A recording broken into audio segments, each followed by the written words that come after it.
I'd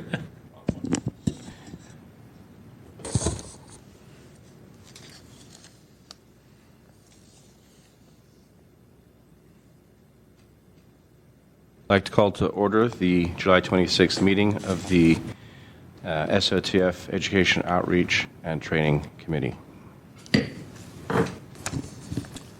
Call the roll.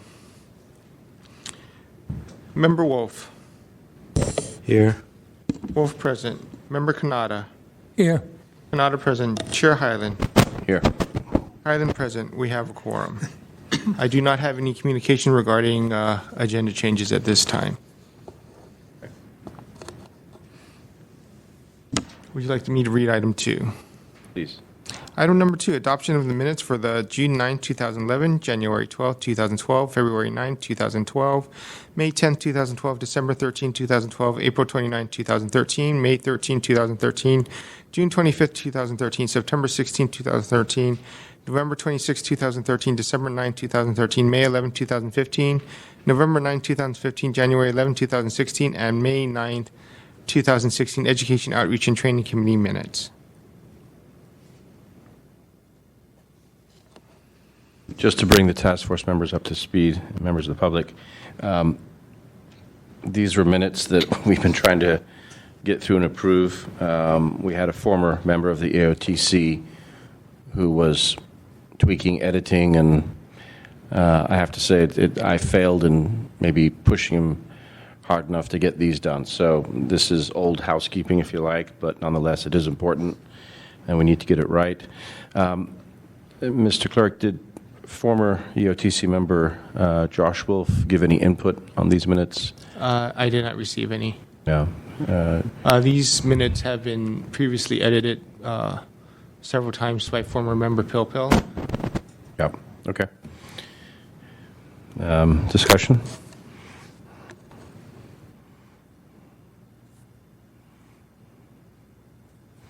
Member Wolf? Can we approve these in a package? I think we can so move. Yes, we can. Okay. Then I'll move all the minutes. Second. Without objection? Public comment. Oh, wait, public comment. Public comment on that motion? Seeing no public comment, take that without objection. Next on the agenda, item number 3, file number 15072, hearing on the status of the order of determination. Complaint filed by Ray Hartz against Supervisor Eric Marr, Board of Supervisors, for violating Administrative Code Section 67.25A for failure to respond to an immediate disclosure request in a timely and/or complete manner. On June 3, 2015, the task force found a violation occurred for failure to respond in a timely manner and referred the matter to the Education Outreach and Training Committee to develop methods to prevent future mishandling of immediate disclosure requests.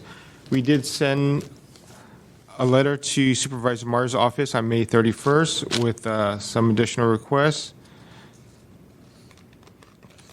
regarding providing an official response to Mr. Hart's IDR, providing written documentations of the office procedures for responding to public records requests, and requests for provision of written documents on the improvements made to ensure that public records requests are not lost and responded to in a timely manner. Okay. I believe there is a representative from Supervisor Marr's office present at this time. Hi. I think we're going to maybe hear from Mr. Hartz first. I think that would be the correct order. Thank you, though. Mr. Hartz, you can bring us up to speed. Up to speed is exactly where we've always been. There has never been a response. California Public Records Act requires that if you're going to say that you have no records, that the response needs to be in writing. I have not received, even after this the last meeting where they didn't bother to send anybody, any response whatsoever, and I don't see anything in the packet to indicate the task force was responded to.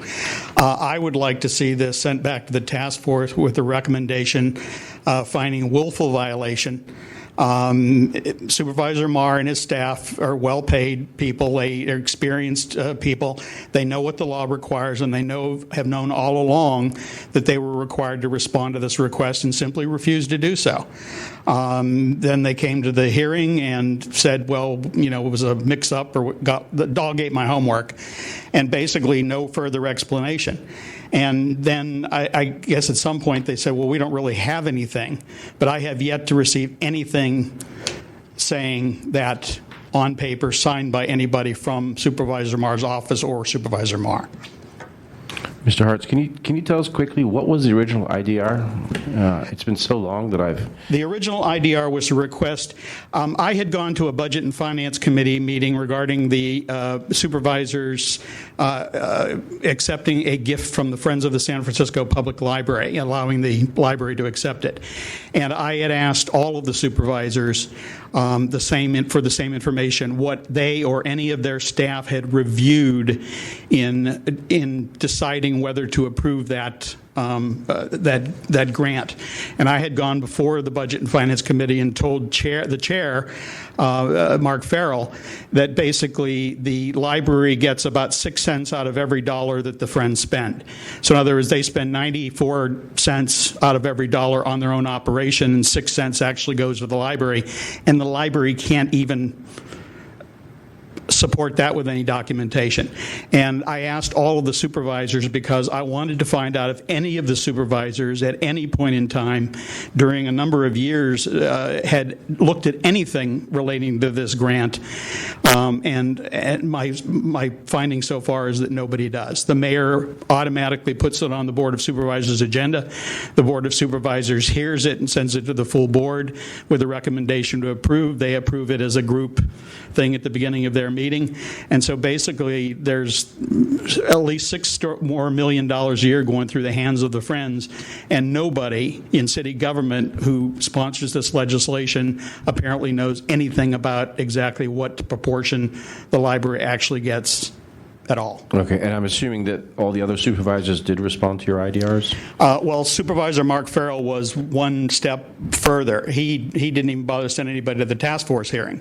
He has not responded at all ever to anything.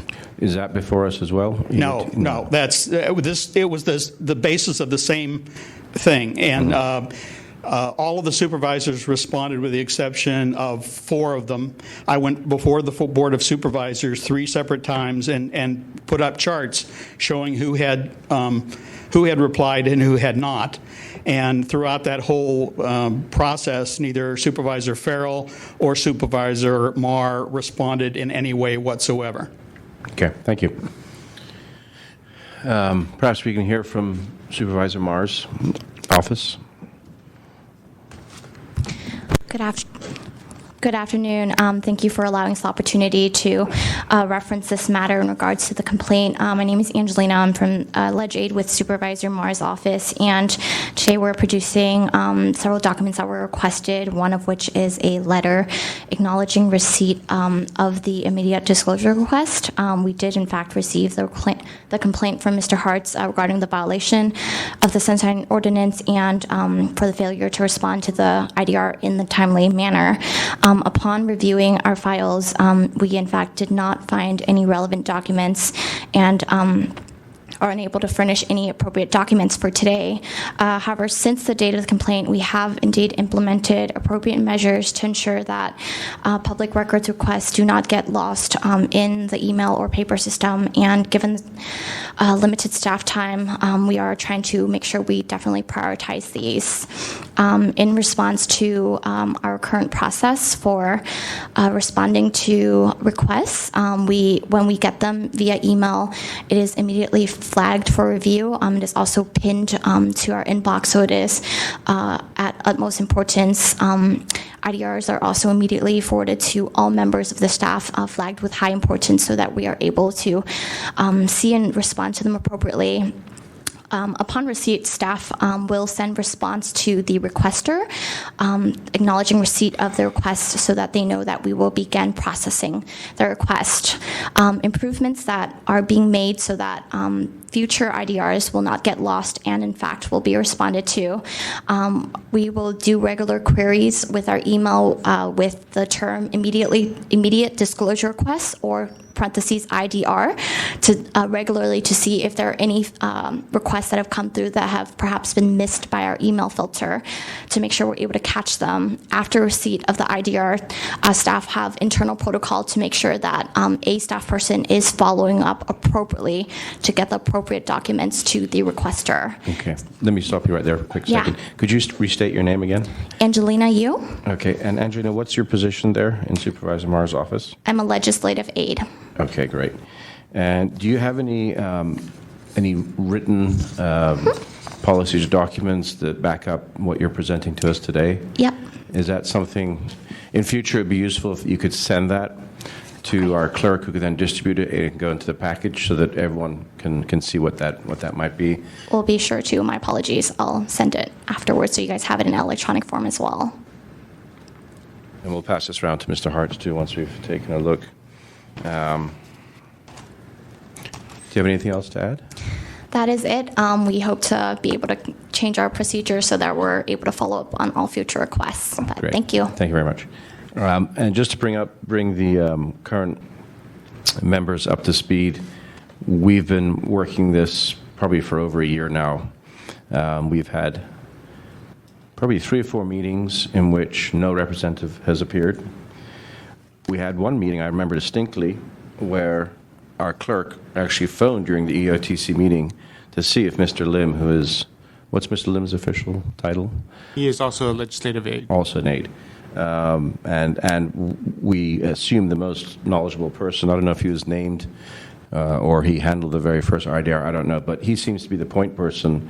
And Victor got in touch with him. He was in the building. It was before 5 o'clock, and he declined to show up, even though he'd been noticed and whatnot. So there's been a bit of a history here of just blatant disregard for this body, this subcommittee, which surprises me. I mean, I'm a big fan of Supervisor Marr and everything he's done for us, and this just is not in concert with what I would have thought would be coming out of his office. So it is troubling. I've also sent emails to Supervisor Marr and through our clerk, encouraging, imploring, begging that someone knowledgeable shows up and you know, let's put this to bed. Let's get on with this. Let's get some good policies in place. And no disrespect to you, Ms. Yu, but you know, short of Supervisor Marr himself or Victor Lim, I'm a little disappointed. So I just wanted to bring that history up to the rest of the task force here and open the floor for some discussion. Yes, Ms. Yu? I have a question. I mean, I'm looking at the original immediate disclosure request. Again, I was appointed to the board this past June, but this is from March of 2015. And even with all these new procedures, Mr. Hart still hasn't received an answer from Supervisor Marr's office. Yeah. Why not? My apologies. I thought the procedure was to bring it to this meeting today. Victor had tried to make himself available, but had a previously scheduled trip out of the country for today. But I brought the documents, but I'll make sure we send it to Mr. Hartz and all future folks electronically before the task force in the future. Just to add some more history, we had another case, again, with Supervisor Marr's office and Victor Lim, and I think it was, who was it? Michael Mr. Petrellis. Petrellis. Same deal, no response, and I think Mr. Petrellis and Supervisor Marr's office worked that out. In other words, he got the information he wanted. Is that correct? That is my understanding, yes. And the case was dropped. But once again, there was an EOTC meeting that, despite our emails, there was no response. I'm pretty sure no one was going to show up. So I've sent letters to Supervisor Marr saying that, you know, future disregard for this body may, and it's not up to us, but may end up in this going back to the full task force, and they may consider willful violation at this point. I mean, I'm a little fed up, quite honestly. Anyway, Member Wolf. So Have you tried to make contact with Supervisor Moore directly? Through our clerk. Oh, okay. And so was there any response from the supervisor at all on this? Not directly from the supervisor. Not directly from the supervisor? Yes, my main source of contact was Mr. Lim. Okay. Ms. Yu? Do you know if Mr. Lim was assigned Mr. Hartz's case? Victor is lead on following up with requests regarding Sunshine, so I believe this case was something that he was tasked to follow up with. But I'm here on his behalf today, and will try to follow up with any concerns that Mr. Hartz has. Okay. So, and I don't know if you're at liberty to say anything about this or not, but during staff meetings with the supervisor, does this kind of work come up as far as like discussion? We try to budget a section of the time to talk about office admin as well, and so part of the things going forward, when it is pinned on top of our inbox for review, we will bring it up to make sure that we are checking in, but that is part of our internal staff procedure as well. But thank you so much for that suggestion. Yeah. We'll make sure. Well, it just pains me because this is a year, and if to provide a letter saying that you don't have any documents responsive after a year, it's a little hard to swallow. Okay. And I understand that you're just here representing.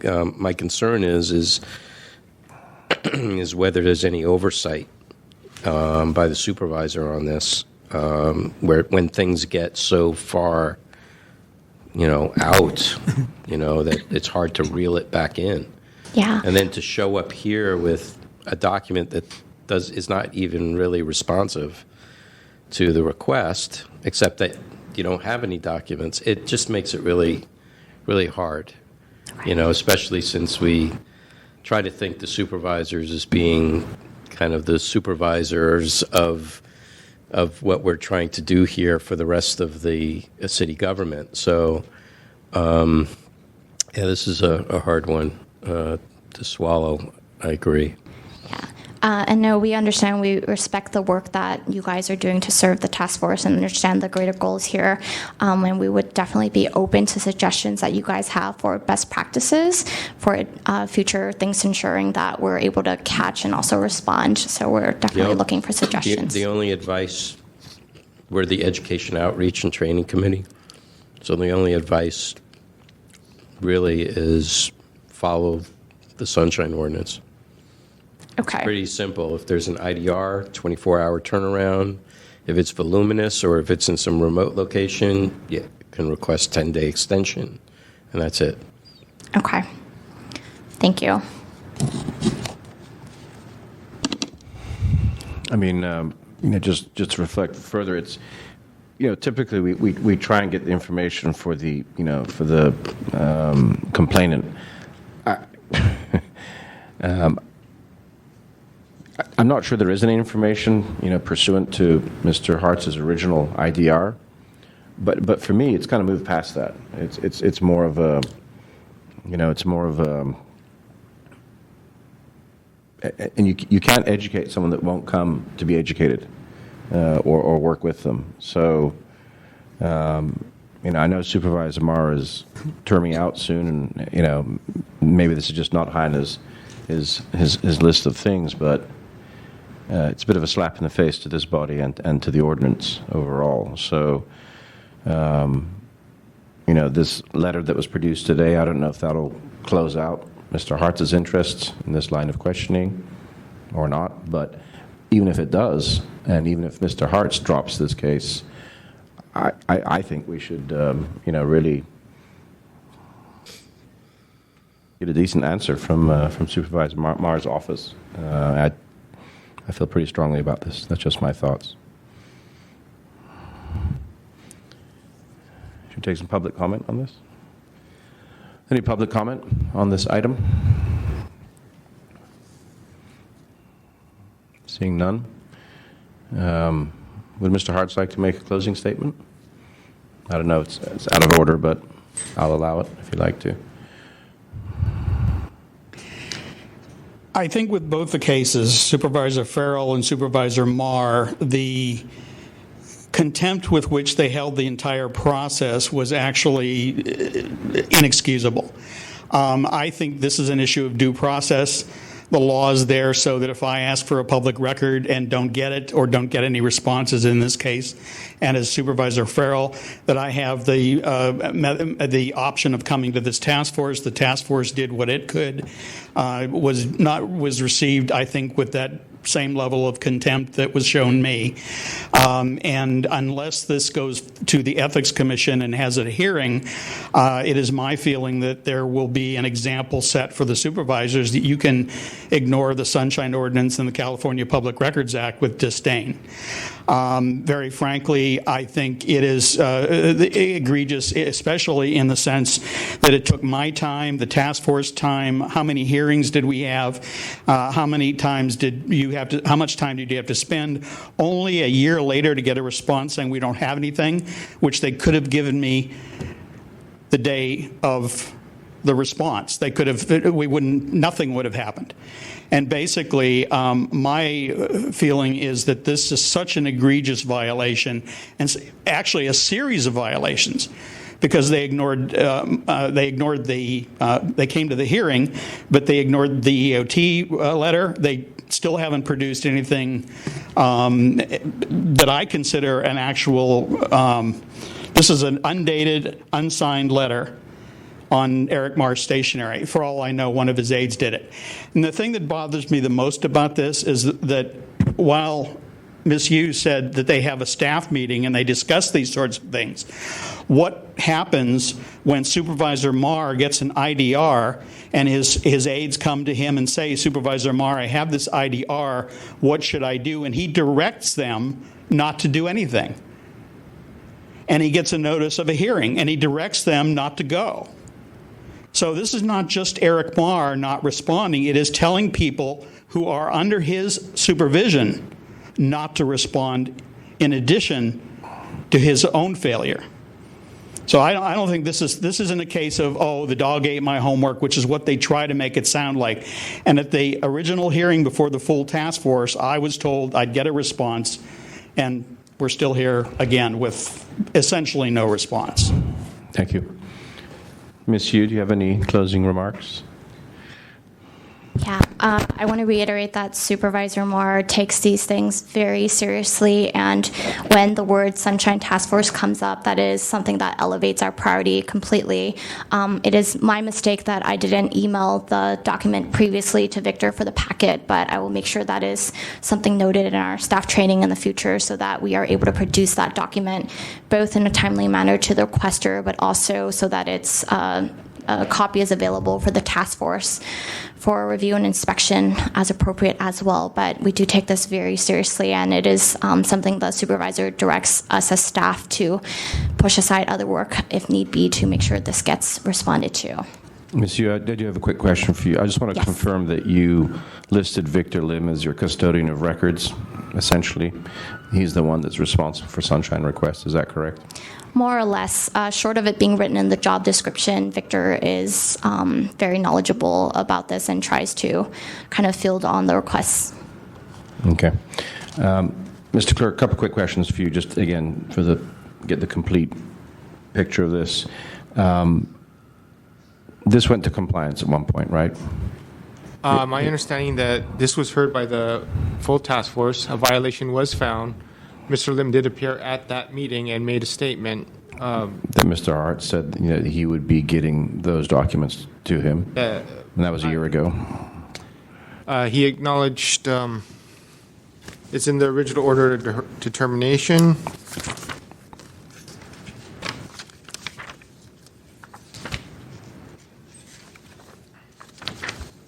I can answer that question.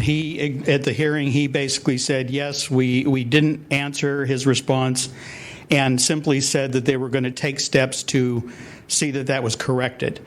Policies and procedures. But bottom line is, I'm still standing here empty-handed. Right. And okay. Thank you. Oh, it's cheap. So did it ever go to compliance? No. I don't think it did. It probably should have. That might have been the I first place. believe it was sent to EOTC for training purposes and not for compliance. That's right, because he purposes. stood up and told us he'd get it and we'll do stuff, and then we took him at his word and sent it to EOTC, not To knowing. develop policies to prevent this from happening again in the future. But meanwhile, the Through the chair, Yeah. I'll read it word for word. The matter is in the order of determination. The matter should be referred to the EOTC to develop methods to prevent future mishandlings of immediate disclosure requests. I'd also be curious to know, how many IDRs Mr. Lim has handled, and in the last year, what have they handled? And again, not having him here to answer that, I'm tempted to add a 6721E violation to the other ones that I have in mind, because that's been a constant. That's not sending a knowledgeable representative to meetings. That's been a constant thorn in the side of these proceedings as well. Member Wolf?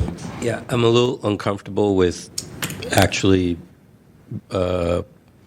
bringing an action in this particular committee because this is really you're really talking about a compliance issue. Let me rephrase that. So in our recommendation, and I'd like to send this back to the full task force, in our recommendation, I'd like to mention what we talked about and the fact that the full task force may want to consider a 6721E. It's their decision. Okay. That's how I meant to Okay. phrase it. So do I hear a motion from anybody? I'm happy to make it. Go for it.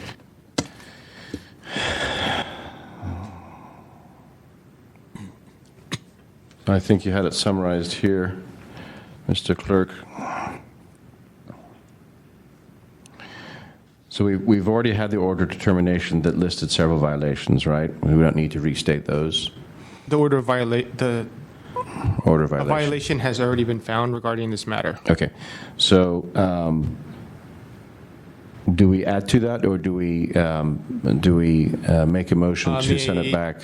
It's a recommendation. Okay, so May it's a I recommendation. suggest referring it back to the Sunshine and Ordinance Task Force with the recommendation to find an additional violation of 67.21E. I believe that's for failure to send a knowledgeable representative. And to consider 67.34 and have it rise to a willful violation. I think it merits that at this point. And 67 in regards to a willful violation. And would you also like to request that they send a response to Mr. Hartz regarding the original IDR? Of course. I mean, we've been asking that for 15 months. That would be nice. In writing. We've had verbal confirmation. Yeah, so what was brought to the meeting today is inadequate. As Mr. Hart said, it's not signed. It's really nothing. And the second page on the policies is also fluff in my eyes. So if they really want to, impress us, I think they need to answer Mr. Hart's original IDR. I'd like to see a record of all sunshine requests, time they were handled, a log of Record of what. Sunshine request log. Yeah, in the last 15 months, just to see whether they are complying. That'd be useful, I think. Or the representative could send that, put it in the packet, and appear, before the full task force. And hopefully, it'll be convenient with Mr. Lim's travel schedule. Just to recap, this is referred back to the full task force with a recommendation to find additional violations 67.21E and 67.34. There is a request from this committee that they provide a written response to Mr. Hartz's original IDR, to provide a copy of their policy for responding to immediate disclosure requests in writing. And it is requested that they provide a record of the sunshine requests received by their office, in essence, a log of sunshine requests and their responses The last 12 months. for the last 12 months. I think that should do it. So I guess that's the. Is there a second? I'll second. Public comment on the motion? Yeah, public comment on that motion or recommendation? There being no public comment, would you like to take a vote or have additional discussion? Let's take a roll call vote on that one. On that motion, Member Wolf. Aye. Wolf, aye. Member Kanata. Aye. Kanata, aye. Chair Hyland. Aye. Hyland, aye. The motion passes.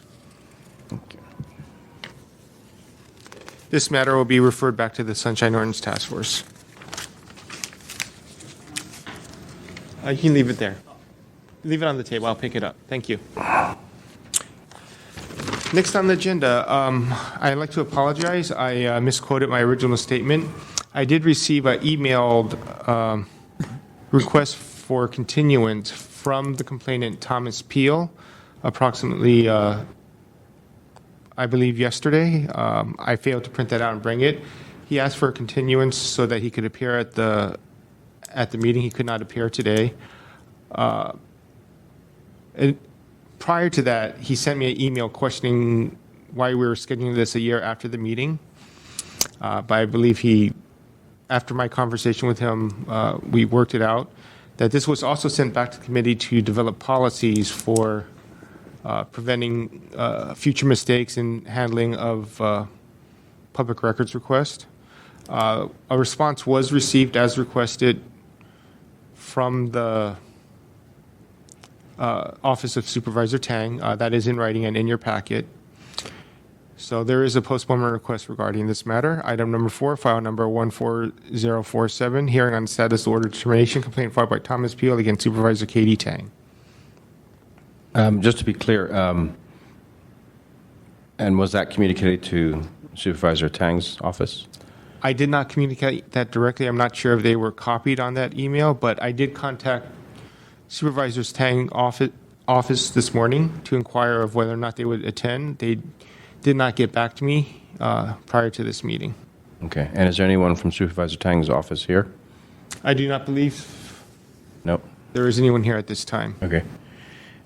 Just to make sure I get this, so this is a previous order termination, and this was like, if you like, just a status check to see where things were. So the complainant doesn't always have to be here for that, does he? The complainant does not, but they did request a postponement. Okay, but that postponement wasn't made public, and Supervisor Tang's office didn't get back to you. No. All right. Discussion?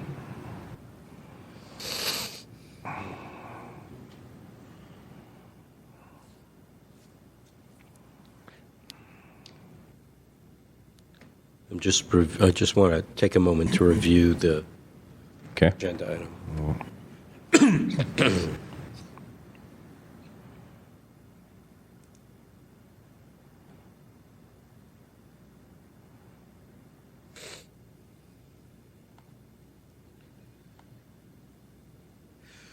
And Mr. Clerk, just curious, is any reason this is coming up a year later? I believe it was delayed in anticipation of the work on file number 15020. We wanted those items to coincide in Oh, I see. developing new policies to provide guidance to departments and so forth. So I We're got wanting you. to use them as a test case in developing these procedures. I see, okay. And just out of curiosity, when you reach out to members of the public or the complainants, like Mr. Peel, do you explain, I mean, I've seen the emails, they're pretty official looking, you're named as a respondent, et cetera, et cetera. I mean, is there any explanation in there for them as to why this is coming up again, or? I usually try to, if you notice the secondary paragraph in the titles, I try to include those in my emails. The summary? A summary of what the goal is of the Okay. of the committee or task force. I must admit, I'd probably be a little confused if I saw it. Yeah. All right, so it appears like we've in the past, we've tried to work with Supervisor Tang's office to improve their sunshine policies and procedures, and this is a piece of that puzzle. Yes. Okay.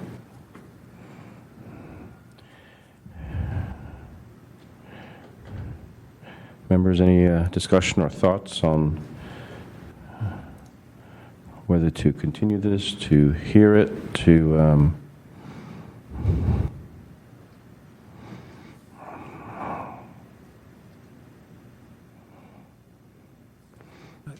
Member Cagnani? Yeah, I'm looking at this, and the original hearing was December 3rd of 2014, and Supervisor Tang did respond on the 14th.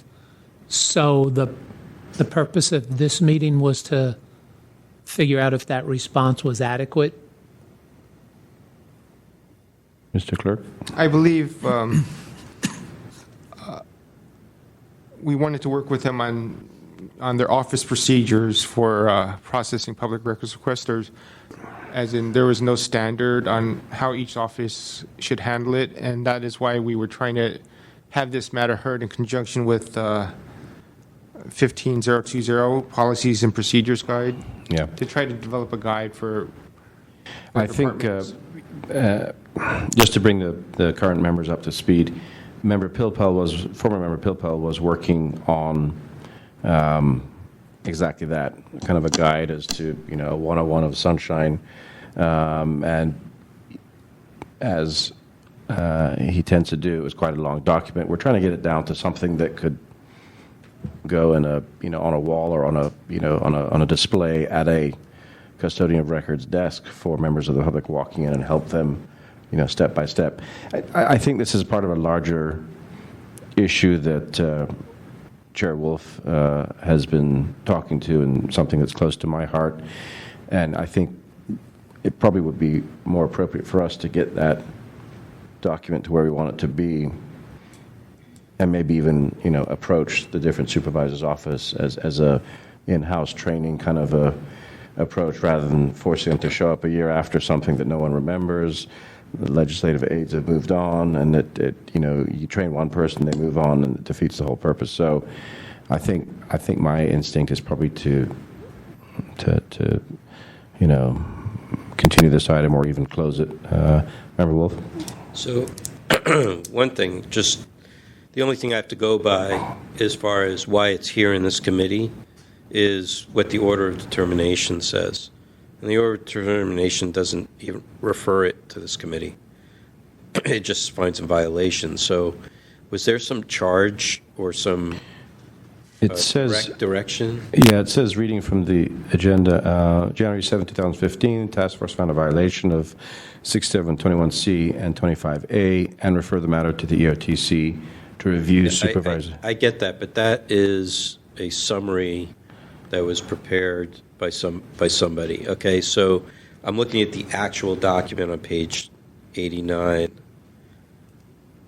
and under decision and order determinations, it just finds a violation. I believe the second line does. And then it says the task force continued the matter to January 7th, 2015. I mean, this is a December 3rd, 2014 case. I'm inclined to dispense with this at this time. Agreed. Okay, if there's something to glean from this case to help this committee create new, training manuals or some navigation for such things, then fine. But we'll hold it in as part of the record, to do that work. But Okay. I think we're just spinning our wheels on this one, because I don't see a charge. Yeah, Member Canada? Yes, I'd like to know, Victor, why did Mr. Peel ask for a continuance, and what do we know what he was hoping to get out of this? That's a great question. I am unsure as to his motivation, but Do you have was there an email exchange or? at first he was asking why we were hearing it Yeah, okay. That's a year later, I think we're on the same page. and then he asked for a continuance. Okay, so let's do this, if you don't mind. Please, go ahead. Yep. Mr. Chair. I'd like to just to not take any action on this, because I don't think there is any action attached to it, but that if you provide me with Mr. Peel's contact information, I'll contact him and find out if he has any further concerns about it. And if he does, then the task force can reconsider it and bring it back to the floor. I don't think we're just wasting time here. I'll second that. Can the official be to continue to the call of the chair? Of the task force, of the Sunshine Task Force. Yes, of Yeah. the committee, or? Would it have to go to Mike, and then I continue it to you? Well, no, because it's already been dispensed with by the task force. So if we just take no action? Yeah, I would just say no action, but the thing is if you can continue it to the call of the chair of this body, and then based upon the discussion that I or you have with Mr. Peel, then you can determine whether it needs to be heard again or not. Otherwise, there's nothing to do on this one. And can it be closed after that discussion with Mr. Peel, or Mr. Peel would need to withdraw it? by that in writing or verbally stating that he doesn't want to go further anymore, and then we could close the. Yeah, because it's my understanding that he's got what he wanted, I believe. This case has already been adjudicated. Yes, it has. There's an order of termination. So what was Mr. Peel requesting of this committee? I don't think he was. I think we determined that it should go to EOTC Okay, for. so I think Mr. Peel wanted it continued because he was confused. I agree. As I am about why it's here. It was sent here for training purposes. For training, okay. But I don't see an order a directive to this committee Yes. to do such a thing. I don't know what we're supposed to do training on. Like in the previous case, it was clear. Came to I this believe committee. it's the same issue. Okay. All right. And you mentioned there's another case that was running tandem with this that also involved training. Another Supervisor Tang. I'm not sure if that's the case, but this item and they were, I believe it's the same theory behind the two complaints scheduled on today's meeting was to develop procedures for future requests. Okay. So I'll move this item to the call of the chair, and just have it handy for the work, ongoing work in creating guidance on creating To all departments. for all departments. Yeah. Okay. And I will forward the contact information for Mr. Peel, Okay. Okay. and we can clarify with him how he wants to proceed. Right. All right. Do I have a second to that motion? Second. Public comment on that motion? Ray Hartz, Director, San Francisco Open Government. The old expression, the road to hell is paved with good intentions, is, I think, very apt. The law has been in place for, 2 decades now? And the legislative aides of most of the supervisors get paid very well. I think the $80,000, $90,000 range is about the minimum they get paid. And they now have 3 staff members when they used to only have 2. And we're still hearing the same complaints about, it takes up our time and we're doing better and all this other stuff. But as you saw in my previous case, we don't see any improvement. And I think, very honestly, treating members of the supervisor's staff as if they're basically incompetent people who need to be trained in the requirements of the law is actually more demeaning to them than anything else. Very frankly, it is the supervisor's responsibility to see that these responses are made, that they are in compliance with both the Sunshine Ordinance in the California Public Records Act or the Brown Act in the case of public comments. And it is their responsibility to ensure that their aides, who they supervise, are directed in an appropriate fashion to handle these. And here we have another case of a supervisor who basically did not respond appropriately, was found in violation. I've got several orders of determination myself. And basically it is, the real issue comes down to the simple fact is, if you don't have anything, simply say so and save everybody a lot of time and hair gnashing of teeth and pulling of hair. But as in the case of Mark Farrell, and I think Supervisor Marr that we just heard, I think this may be a very instance where if I ask you for records that your office has, and they're records that you don't mind giving me, you will probably respond in a timely fashion. and try to avoid becoming before the task force.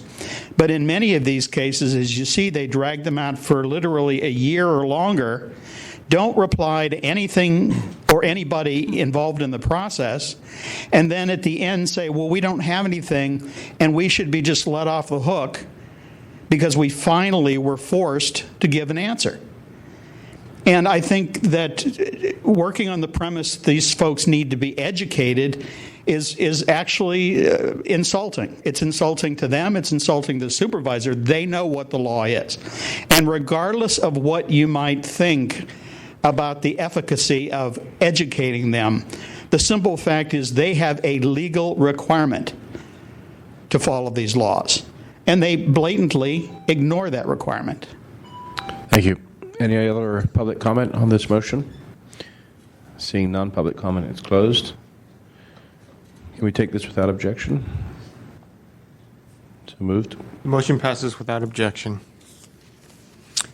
Next on the agenda is item number 5, file number 16048, complaint filed by Anne Trabeau against the Fine Arts Museum for allegedly violating Administrative Code Section 67.16 by failing to post meeting minutes online regarding a September 2010 meeting.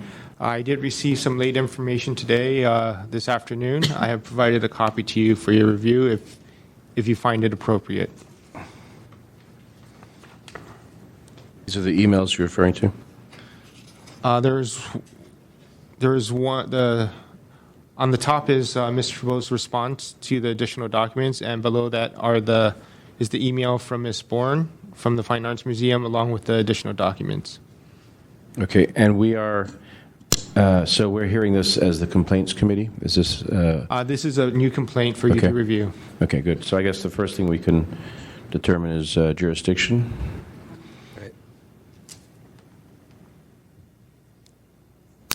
So I'll move to find jurisdiction. Second. Any public comment on jurisdiction? No, I have some questions about that. I'm a little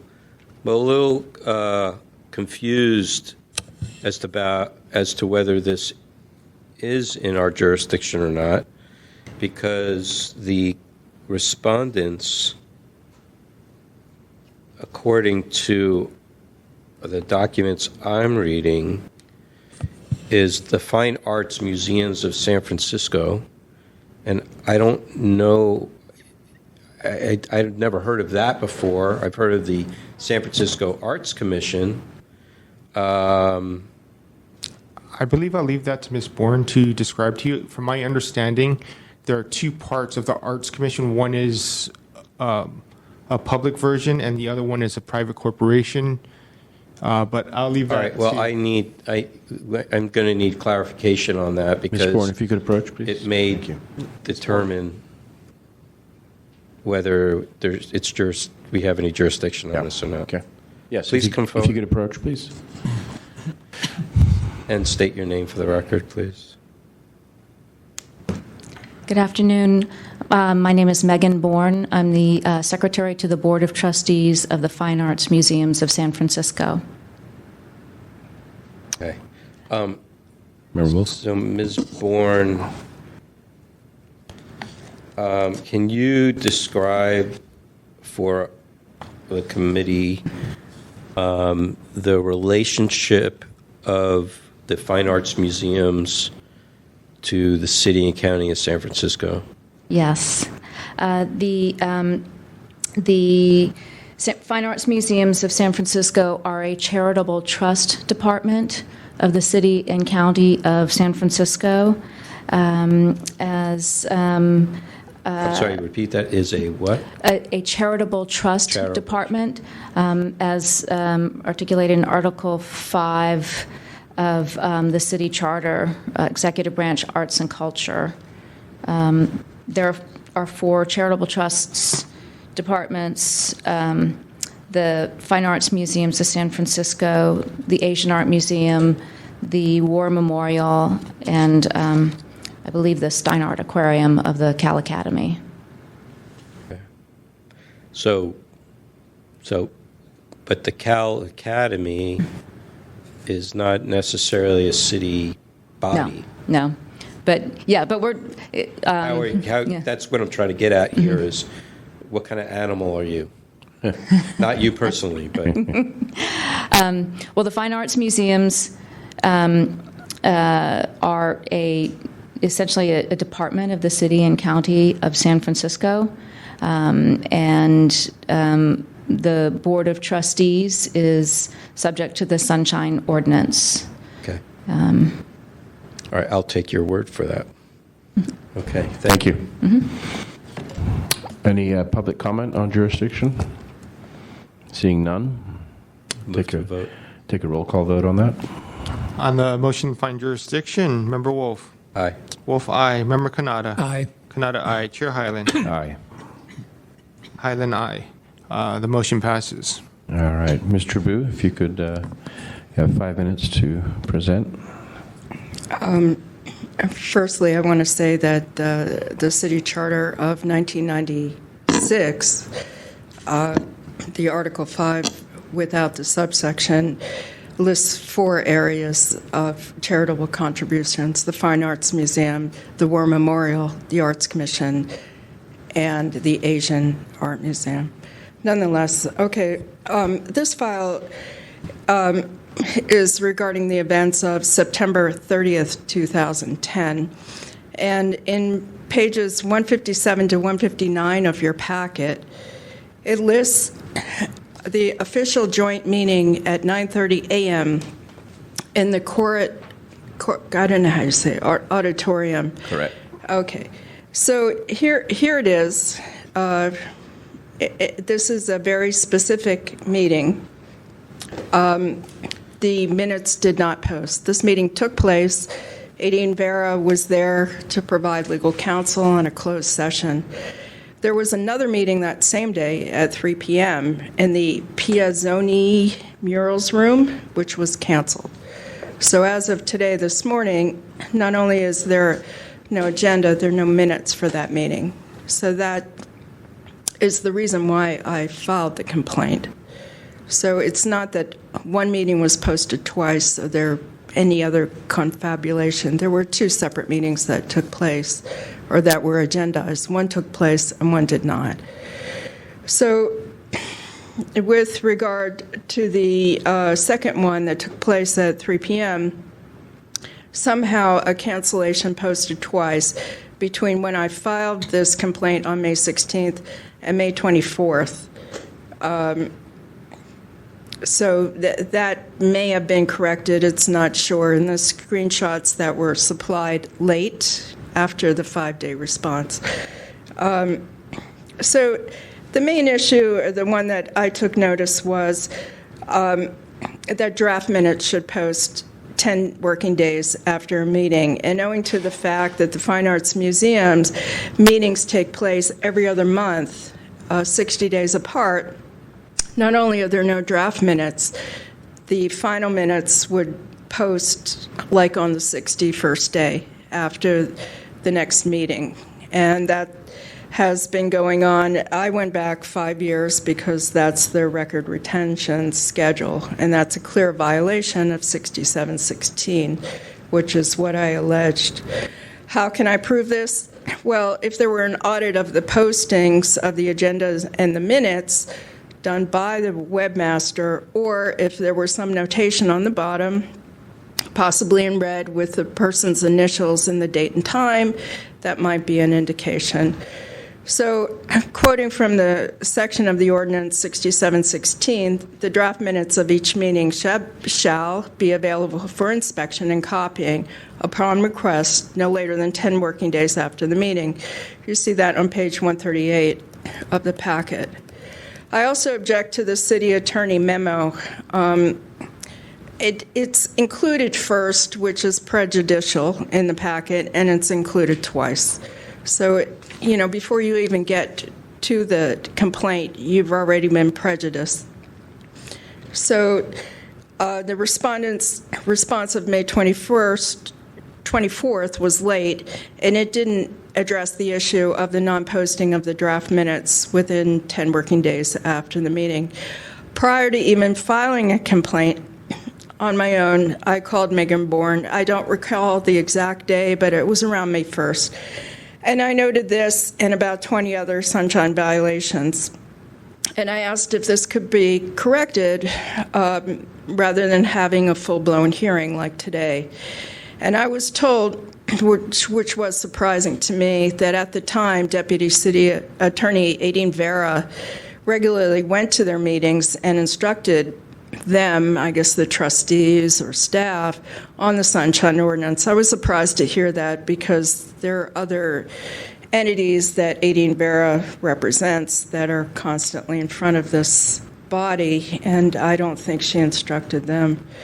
So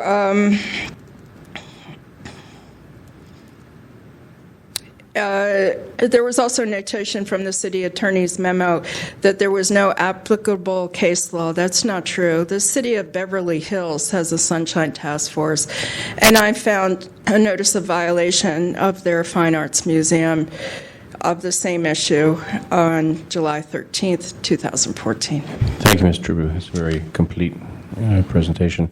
Is anybody here in support of the complainant? Seeing none, would the respondent please approach? Ms. Bourne? And you also have 5 minutes to bring us up to speed as to your side of the... Okay. Thank you. Thank you for the opportunity to respond on behalf of the Fine Arts Museums. The Task Force's administrative summary on this complaint stated that it appears that the minutes are available online at SF.gov, and then it follows in parentheses, September 30th, 2010, question mark. So I followed that prompt to determine if the September 30th, 2010 meeting was appropriately noticed and minutes posted. I reviewed the minutes available online at SF.gov from January 2010 to present, and initially I did not see that any minutes are missing, and I based my May 24th response on that. I believe the May 24th response was within the required 5 days response time. So an agenda was posted for the meeting. Then the meeting was canceled. So therefore, I thought there were no minutes of the meeting. I did see on SF.gov that there are 2 separate postings for the meeting, both which show a cancellation notice and one which shows an agenda. And in preparing for this meeting, and I went back to SF.gov and files several times over, I checked my predecessor's electronic files. I was not the secretary to the Board of Trustees that time, and found meeting minutes for a special meeting on September 30th at 9 a.m. I emailed those to the task force today, and I've brought copies for you. So it appears that the meeting was originally scheduled for 3 p.m. on that date, canceled, and rescheduled as a special meeting at 9:30 on the same date, and the failure to post minutes was an oversight. So I do have copies of the minutes of that meeting, and I will have them posted to SF.gov this week. Agendas and minutes of all the meetings of FAM-SF from 97 to June 2016 are posted to SF.gov, and minutes of all meetings are available for review in the museum's administrative offices at the DeYoung.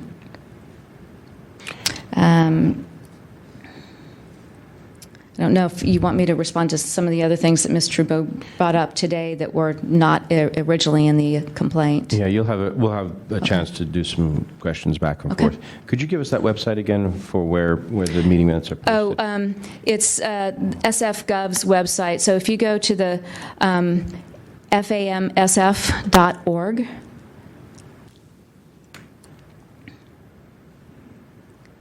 and under About, and then I think it's Board of Trustees, there is a Public Notices tab, and that will take you to the SF.gov website. Actually, I see here board meetings agendas and board meeting minutes. Okay.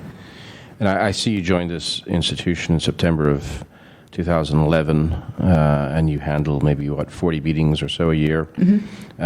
Since you've joined, have all those meeting minutes been posted? If I were to go on here and take a look. I believe they have. Okay. I think I double-checked all of them. Okay.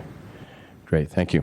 Is anybody here in support of the respondent? Seeing none, this matter is before us for discussion. You may take a seat. Thank you. Thank you. Thank you very much. So I have Member a Wolf? question. Yeah, Ms. Bourne. if you can come up. You might be asked to Sorry. come up. Everybody, stand up, sit down, stand up, sit down. Okay. Okay. So if it didn't work So out my- today, this would be That's an okay. opportunity.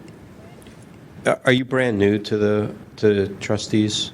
No, I'm not. I've been the secretary to the Board of Trustees since September of 2011, and Okay. but I have been at the museum since 2009. Oh, this is a case for a meeting that happened in 2010. A year before she started, yeah. Okay. All right. Before I let you go for a second. It's unusual to properly post an agenda or a meeting notice, essentially, properly 72 hours, right, at the place of it where the meeting's going to be and various other places. But then to reschedule the meeting earlier on the same day. Okay. I'm not sure that, first of all, I don't think it's appropriate because it basically fools the public. You know, it causes them to show up at 3 o'clock because they've had no notice. Okay. It's a little I understand. Yeah. very questionable activity. And I'm not sure, I'm going to have to research to see if there's any, specific rules on that. Any, if there's a law or any guidelines with relating to that.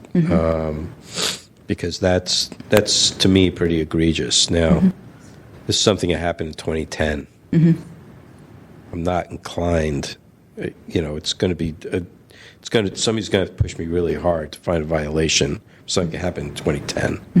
Especially since you have been with the organization since 2011, and I think I've heard one case so far, or know of one case for something that was not similar to this, but something having to do with an agenda posting. So I'm a little concerned about this, and I want to ask. Now you can sit down, Ms. Trevaux. Let me ask Okay. you a question. I'm a little concerned about why we're hearing about something that happened 6 years ago. Okay, these are two separate meetings with two separate agendas. The first one that took place at 9:30 was an official special Yeah, but joint no, meeting. my question is 2010. The main issue is the non-posting of the draft minutes. But why are we hearing about something that happened in 2010? Because this is what initially caught my eye.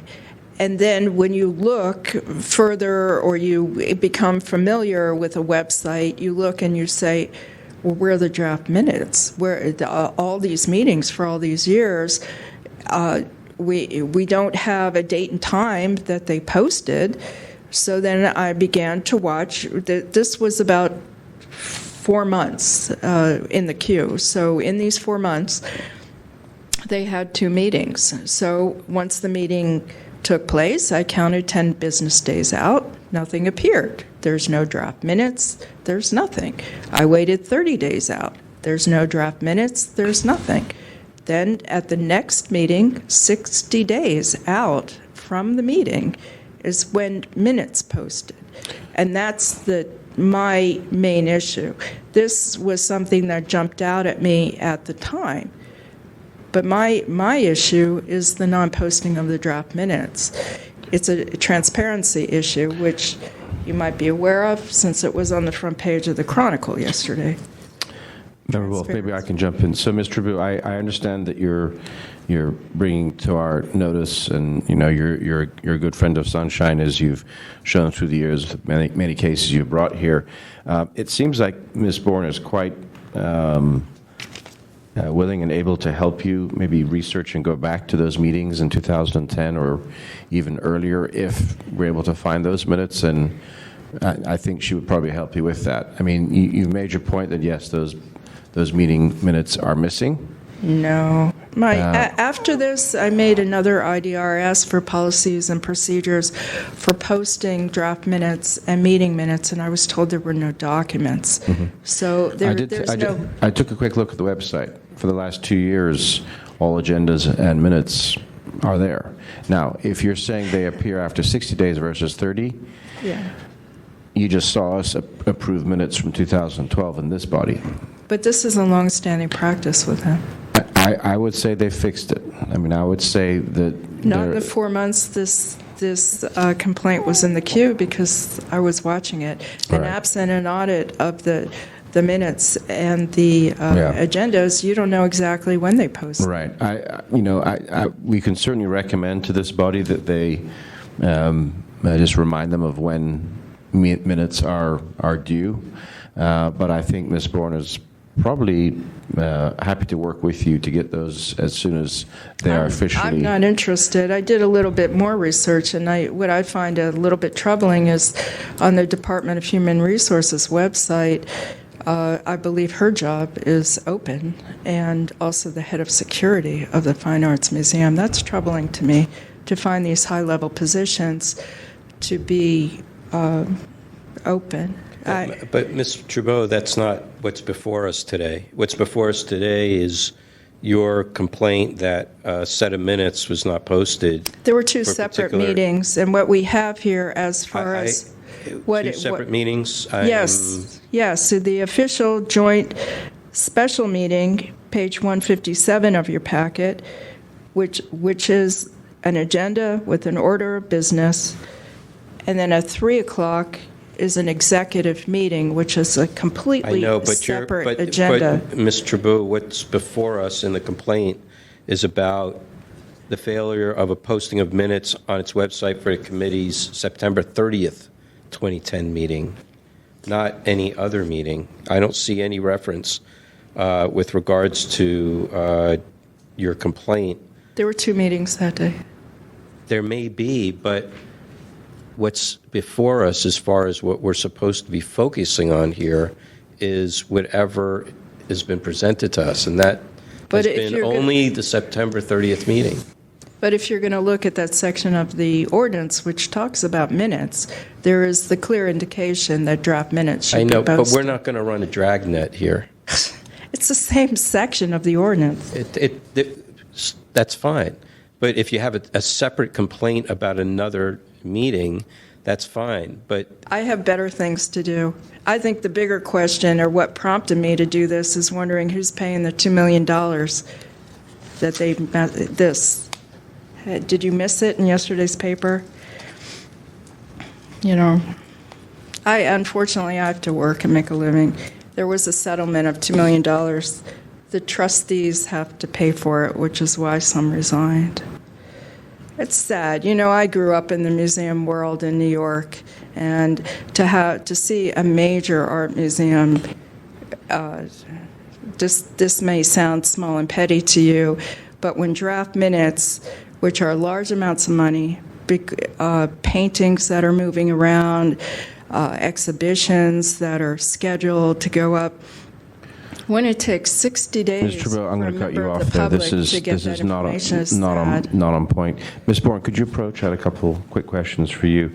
So, having looked at these meeting minutes, would you corroborate what Mr. Trudeau is saying? In other words, that it's usually about 60 days before meetings are finalized and posted to your site? Yes, it had been our practice to post approved minutes. So the board meets, the regular full board meetings, according to our bylaws, are in January, April, June, and October. So the January minutes are approved in April and then posted. When this was brought up, I spoke with our deputy city attorney, and she said, it would be a good practice to go ahead and post the minutes, the draft minutes, within 10 days, which is what we've done for this January 20. So your October 18th meeting here, the agenda's here, but the minutes are not yet available, and it's been over a month because you're not going to meet again until, December? The next full board meeting will be October 18th. I'm But- sorry, I'm ahead of myself here. Okay, so June 1st, there are minutes there, okay. Draft minutes. draft And then the approved minutes will be posted after the October meeting. And I would take your guidance as to whether we should keep the draft minutes and the approved minutes or replace them. I mean, the law is the law. It's 10 days for draft minutes to be available to the public. Okay, because they're draft and nobody knows when the next meeting is going to be. It doesn't need to wait for approval. So Right. the meeting already happened. People either were there or not there. There may be a recording of it, but there must be at least something in writing as to what the actions And posted. and posted within 10 days. Got Yeah, it. either you can add another Standard. column there for draft minutes, or you can just indicate draft, posted, and then when it's approved at the next meeting, Just- formalize it. Replace them. But yeah, most of the time they'll just put minutes and then parentheses draft. Okay. Something like that. I would say, I mean, going back to 2010, there are only one,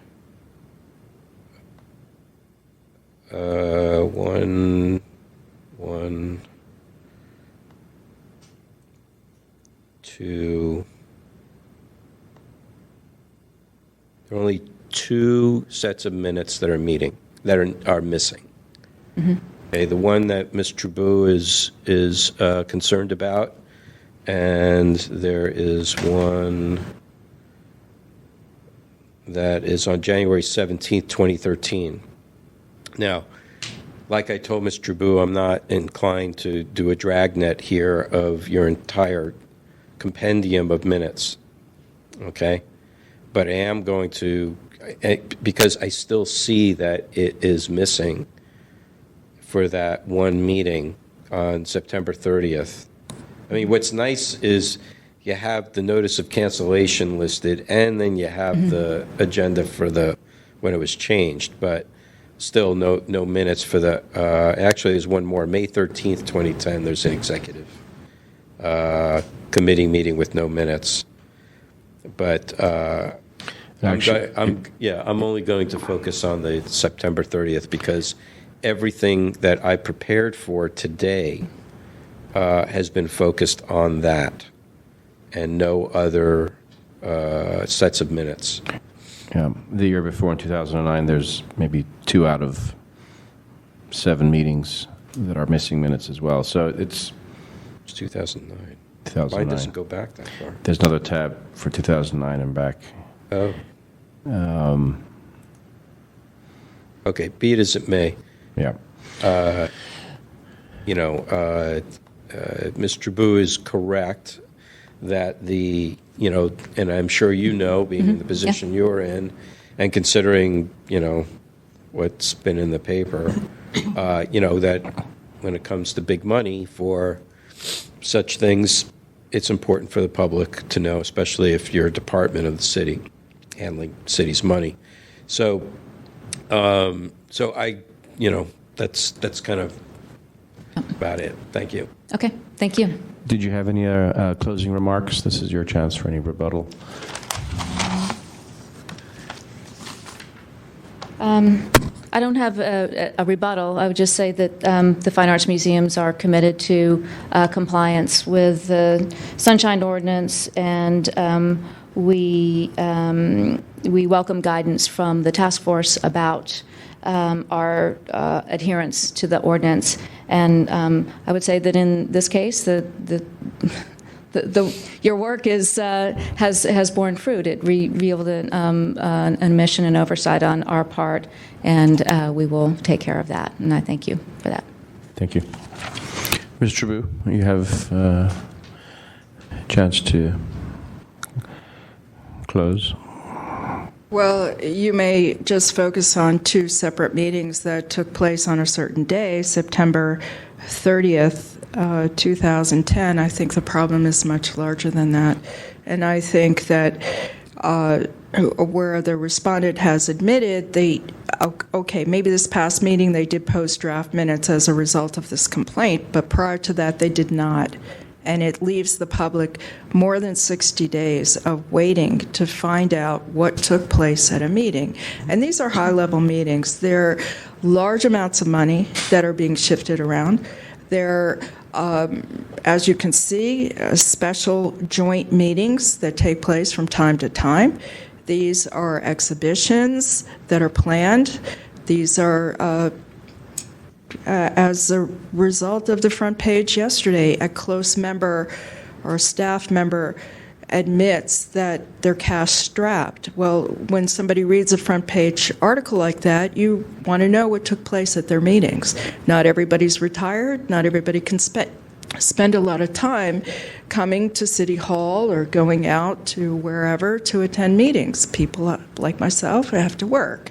So, we rely on minutes. And I think to post them in a timely manner for all San Franciscans in light of the shakeups or the things that have gone, especially this past year, financial misconduct, and so it would raise red flags. And one would want to know within 10 working days what took place, because these meetings are about 7 a year. They don't take place very often. That's it. Thank you.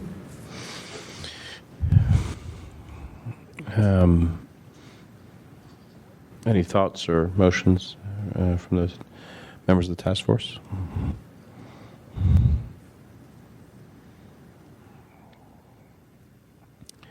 Member Wolf, you look pensive.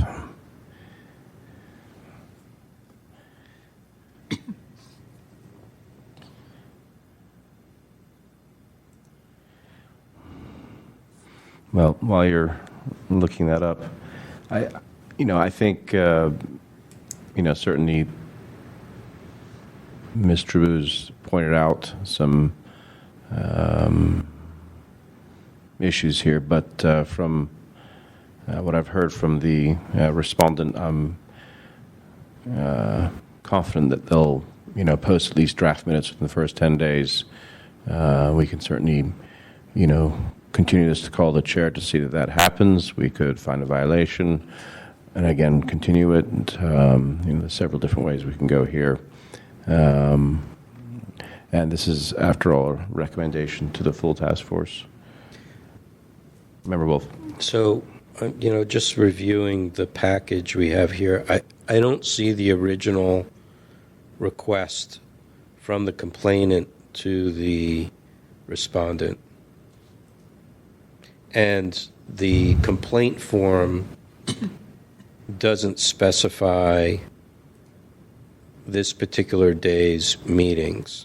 I hate to be nitpicky about it, but I think it's important that we stay focused on what is before us, because I don't want to, we could spend all day researching what is and what is not. I'm not interested in doing that. So I don't see any reference So you're saying the original... even to September 30th from on the complainant side. Can you point me to it? I don't see any email. I don't see any In the original request or IDR? the request for information or whatever between the complainant and the respondent. We would need that to form the basis of an item. Ms. Trabou, may I ask you a question here? When you filed the complaint, were you filing the complaint? Had you contacted the museums to ask them what was going on and why? I mean, it's like the was the impetus just that you saw it on the website? It's okay either way. I'm just trying to get an idea. What sparked my interest, of course, was this ongoing financial misconduct. And when I first contacted Megan Bourne, I think she possibly thought I worked for the city. I said, no, I don't. She asked me if I wanted to come up and point a few things out to her. I said, no, I really didn't want to do that. But could you correct a few errors in lieu of having full-blown hearing? And I didn't get an idea that that was going to happen. So it was the base, I pointed this out among about 20 other violations, and I said, I think you have an issue with posting of draft minutes. And she didn't really even seem to understand what that was. So there was no more contact at all. I filed several responses. As far as the initial complaint, if I had to go into great detail on those few lines, it would be a little bit difficult. I just quoted the section of the code that had been violated. If I had said draft minutes, we would be having a different conversation, and that's why you should make it a little broader, because I don't have the time to continue to bring about things like this. You have pointed out that there are minutes that are missing. This has gone back for some period of time. So, Well, I guess the point is whether there are actual minutes available. They could be lost. And if we don't know. No, it's true. We don't know. I asked for the policies and procedures, and I was told there was nothing. Okay, so I'm just looking at the complaint form that you filled out, and it says What page you on? 6716 minutes, failure to post minutes. Page 156, I believe. 156, yes. Thank you. And then describe the violation. It says 6716, none posted, no minutes or agendas have any notations when posted. I'm finding it a little difficult how to adjudicate this. Well, Because our advisory specifies one meeting of September 30th because I think you supplied evidence for that one meeting, correct?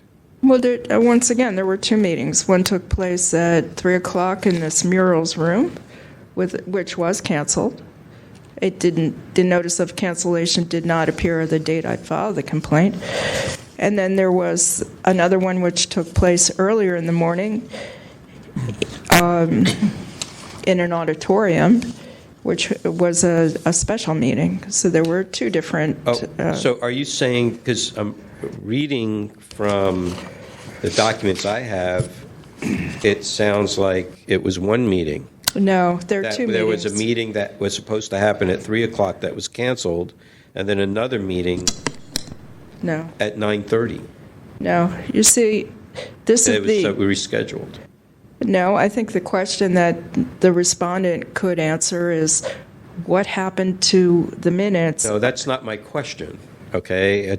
My question is what meetings are we talking about here? Because the documents that we have specifies, as I'm reading it, one meeting, that there was a meeting that was supposed to happen at 3 o'clock. It was canceled and rescheduled as a special meeting at 9:30. No, these are two separate meetings. Well, can you, I don't, it's very hard to adjudicate this without any evidence of what Here that it is. is. Where? Okay, the official special joint meeting, here is the agenda, which is page 157 to 159 of your packet. It's right here. There is some notation at the bottom. I don't know what that means. It doesn't look like a date and time that it was posted. And then you have a notice of cancellation with no agenda of a completely different meeting that took place in a different place, the regular meeting. But where is that? That came in a screenshot that she supplied on, I think it was the 24th. There was additional documents that Well, it wasn't, it's not clear to us that that is the focus of your... I see that, but all it is just a screenshot. I mean, it doesn't... Well, where's the agenda? Where are the minutes? But you're the complainant, and so if you have a complaint about something specific, then let's get to it.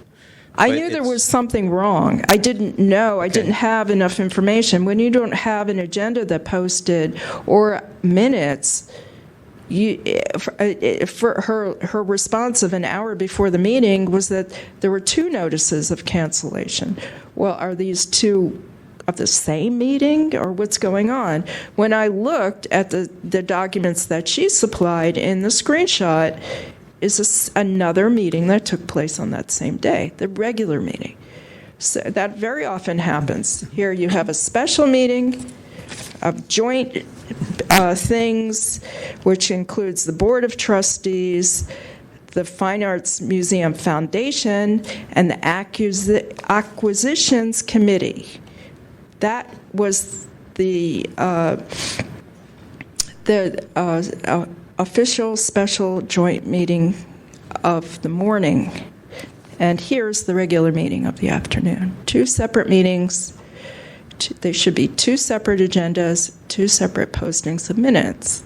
At the time of filing, I had not spent hours and hours on this website. It is very complex. So when you are used to seeing Board of Supervisors meetings and minutes, you can go through it pretty quickly. Here's a lot of verbiage. There's a lot of stuff going on. It's a little more difficult to go through these things. So what I see here is I see September 30th, Executive Committee notice of cancellation. I look at that agenda, notice of cancellation for the Executive Committee. At 3 p.m. At 3 p.m. However, there was another meeting. And then I see another meeting, September 30th. I look at that agenda. It says Executive Committee. Well, it's an official special joint meeting. But either way, it's the Executive Committee who is called the meeting. Where are the minutes? Fine. I hear you on that. Okay, but thank you. It's not two separate meetings. I think it's a problem that a lot of complainants have, unless they have extremely lot of experience in writing complaints and filling out the cover sheet complaint form. A lot of it has to do with how you word the initial complaint, what meetings are you going to notate. If you want to be extremely detailed and picky, I could have gone through and picked out all the other ones and gone through that. But the point is that it's hard for me to understand exactly, and that's why we're here, is I'm trying to understand exactly what you're asking for, because I should have what's on the complaint form, which is all I have really to go on, and whatever and frankly whatever our staff and legal counsel has tried to ferret out of that may not be, they may have not gotten enough information to even encapsulate the whole case accurately either. So that's why we're here, to try to figure that out. But just reading on your, what you put on the form, it just says failure to post minutes without any specificity. Well, as to what years we're talking about, or you took the time. I'm not trying to admonish you here, but we're talking about something that goes back a very long time ago, and you took the time to go back and find it. I didn't take enough time because this is a very complex website. There's different aspects of it. It takes hours and hours to become familiar with that. And at the time of filing, I tried to pick something that was clear and concrete. I should have taken more time to look to see, were there any draft minutes? Did the draft minutes ever post? Instead, I filed an IDR, asked for the policies and procedures, and there were none in place. And respondent has already admitted that they don't post draft minutes. That should have been how I should have worded the complaint. But if you're going to be extremely, focused on the exact details of the complaint, where does that leave me to file another complaint? But all we have to go on is what you presented, and what you presented was September 30th. Right, and here are the minutes of the special meeting. So she's admitted that there are two meetings. There was the regular meeting and the special meeting. Here are the minutes right here. And so Ms. Bourne, what's on the website is incorrect. Yeah.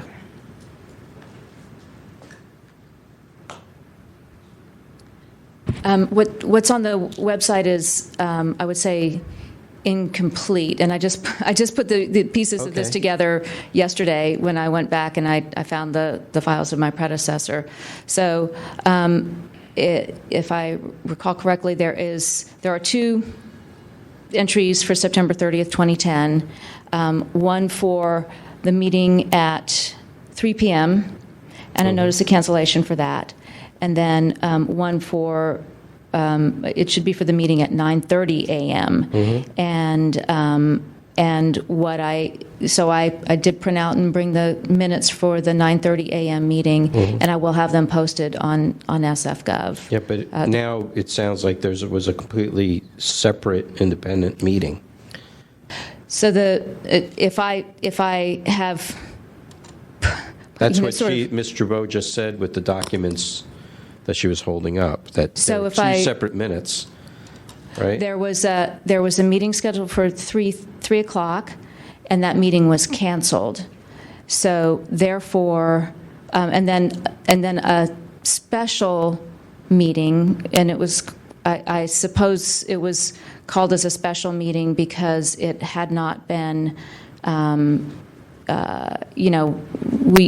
the museum usually has a resolution to set meeting dates, and it wasn't in that resolution, so it was noticed as a special meeting at 9:30 a.m. So the 3 p.m. meeting was canceled and did not take place. Right. The 9:30 a.m. meeting, special meeting, did take place. Right, so and there's there are no minutes for the 3 p.m. meeting because there's no meeting happened. Correct. Okay, so fine, no problem. So is there only one meeting? There was only one meeting. Okay, so why is Ms. Gerbeau saying there were 2 meetings?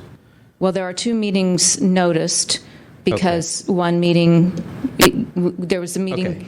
yeah. Okay, fair enough. Ms. Gerbeau, and this is going to be my last comment on this, is are we in agreement that there was one meeting that was canceled and another meeting that then happened subsequently?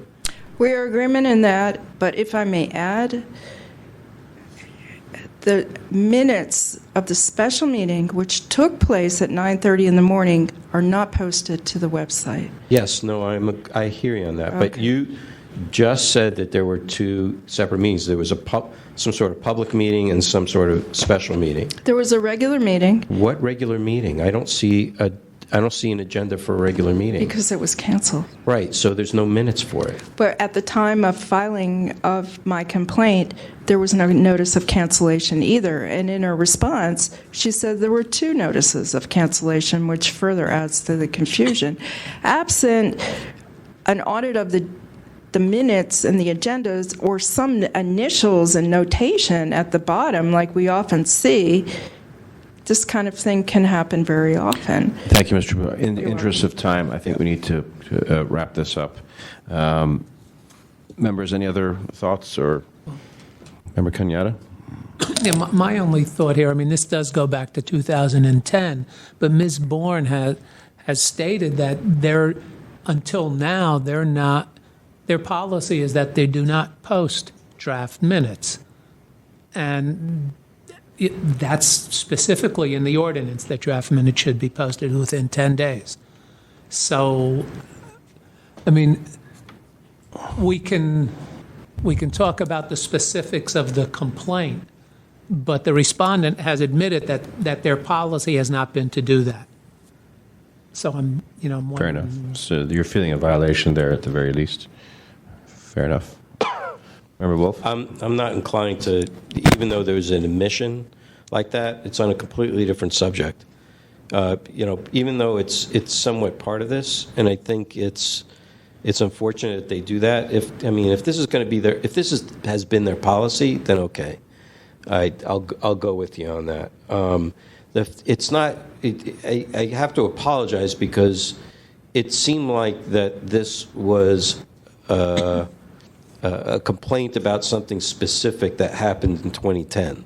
What this is about a compendium of information that is not properly being posted to a website, okay? So that's really what's going on here. I'm not going to, I think what I'm inclined to do is find a violation for the non-posting within 10 days, and that's it. And really, it's just it's kind of global in a way because there are multiple instances, okay? But, it's, and I appreciate the complainant bringing an example of that. It was not clear in how this was presented to us so that it could be understood in that kind of way. And trying to get to that point, if you can see that's where there's a lot of confusion. Okay. So, Would you like to make a motion? so I'll make a motion for in violation of 6716 for not posting draft minutes on the website within 10 days. I second. Okay. Any public comment on that motion? Ray Hartz, Director, San Francisco Open Government. I agree with the motion. One of the very frustrating things for many complainants before the task force and the subcommittees is the fact you spend a lot of time looking into a particular object. You come before the body and you show that there was a violation. But subsequently, because of your efforts, the violation was corrected, which is a good thing and certainly worth the effort, but it is frustrating for the respondent to walk away empty-handed as if there was no violation. And that's what it really comes down to as far as the official record goes. So in this particular case, I think you're doing exactly what I would think should be done in all cases, which is say, yes, there was a violation, and they have corrected it, and that's a mitigating factor, so it's not like we're going to say it's willful or anything like that. But the reality is, if you are the complainant and you say to the respondent, well, you corrected it, so we won't find a violation, you're saying to the complainant, you just wasted your time. You did us a favor, you did them a favor, you did everybody a favor by getting them to understand what the requirements of the law are and to meet those requirements, but you still walk away with nothing in your hand. And one of the purposes of having the orders of determination, as I've learned from experience, is to be able to go back and show a pattern of behavior where you're dealing with a body who repeatedly violates the ordinance. And then I just took one to the Ethics Commission and basically eight orders of determination against the public library, and their attitude is we're going to treat these as separate instances and violations having nothing to do with one another, and the fact that the same body of people violated the ordinance 8 separate times in relation to one complainant seems to get lost in the shuffle.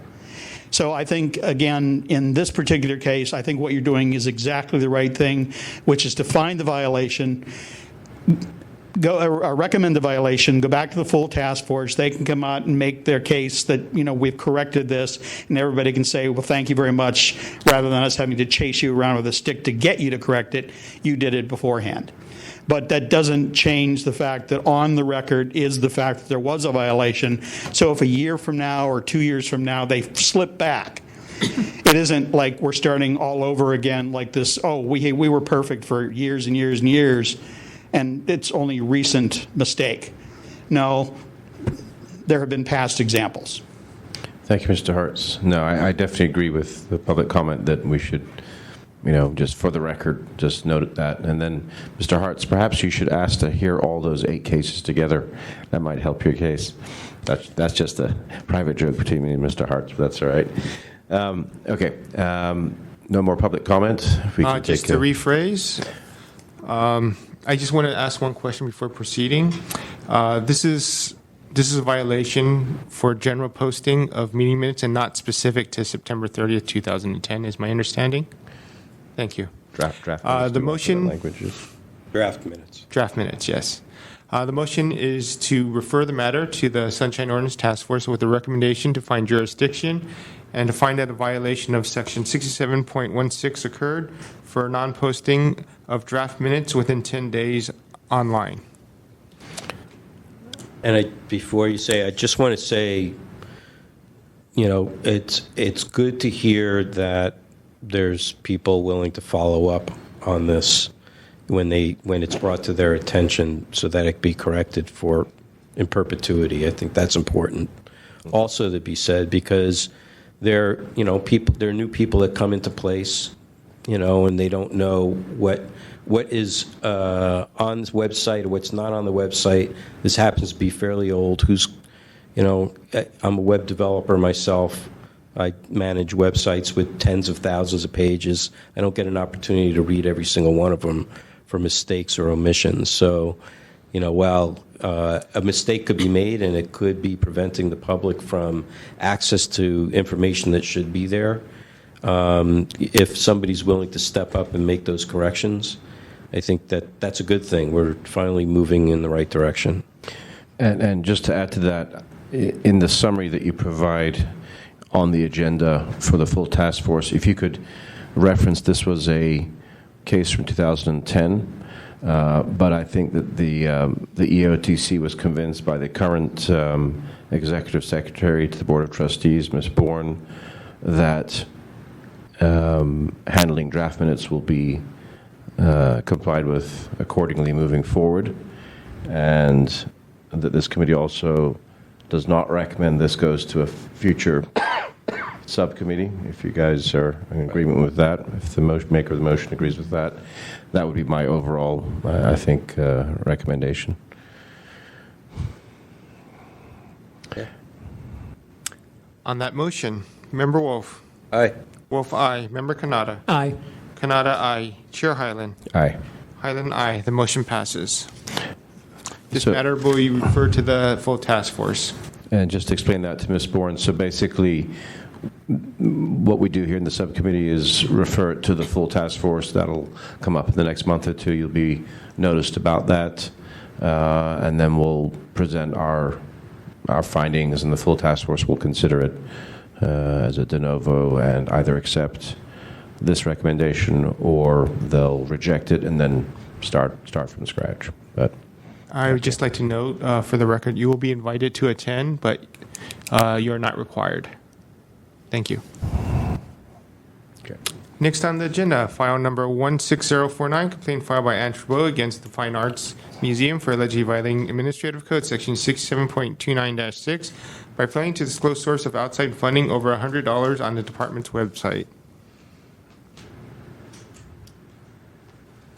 Jurisdiction? I have a motion for jurisdiction. I'll make the motion. Second. Any public comment on jurisdiction? Take that without objection. Ms. Tribou, you have 5 minutes. Okay. I'm responding to the May 24th response filed by the respondent. In page 143 of your packet, the third paragraph notes her paraphrasing of the San Francisco City Charter, section 5.1.00. I'm stopping your time, but page 143 isn't part of item number 16049. I think it might have been the last packet. Okay, and it is there in her response. She notes what she paraphrased the city charter. In fact, the entire section 5. When in fact, if you go through the particular sections, 5.100 is the general definition of a charitable trust and does not apply to this complaint before you. Because she's not quoted directly from it, she's added her own interpretation of that section of the ordinance. Section 5.101, charitable trusts, while it was not referenced by the respondent, it does name the Fine Arts Museum as a charitable trust, but it talks exclusively about the administration of funds taken in, not about disclosure requirements. So the city charter was amended in 1996, and the Sunshine Ordinance came into existence in 1999. So there was no, this one supersedes that because the ordinance didn't exist at the time the charter was amended. In section 5.102, city museums, this section doesn't apply. the Charter Section 5.105 it also doesn't apply. And since the respondent didn't supply additional information between May 24th and today, except an hour before the hearing, there was that entire time in between when she said she was going to do additional research and nothing came forward. I take issue with the city attorney memo because in it alleges that they violated 6729.6 by failing to post donations over $100 on their website. But if you read the ordinance, it also talks about failing to file conflict statements by donors who are also involved in city business. Dee Dee Wellesley is a major donor, both as a private donor and an organizational donor. She's also was the president. There were no disclosure things, both with the Ethics Commission or on their website. I checked. And the list of donors that she included in her snapshot from 2014 to 2015, while it's incomplete, it only lists 1 year. They should be filing this every year. So to paraphrase 6729.6, when such funds are provided or managed by an entity and not an individual, that entity must agree in writing to abide by the ordinance. This disclosure shall include the names of all individuals or organizations contributing such money and a statement as to any financial interest the contributor has involving the city. So there's the disclosure requirement that has not been met, and even the city attorney missed it. There is not a conflict. Does the city charter trump the Sunshine Ordinance? Not so, because the city charter doesn't mention disclosure requirements. In those sections that I've quoted to you, I can bring them up and I can show you. There's no notation of disclosure requirements. Thank you. Any members of the public in support of the complainant? Seeing none, would the respondent please approach? Ms. Bourne.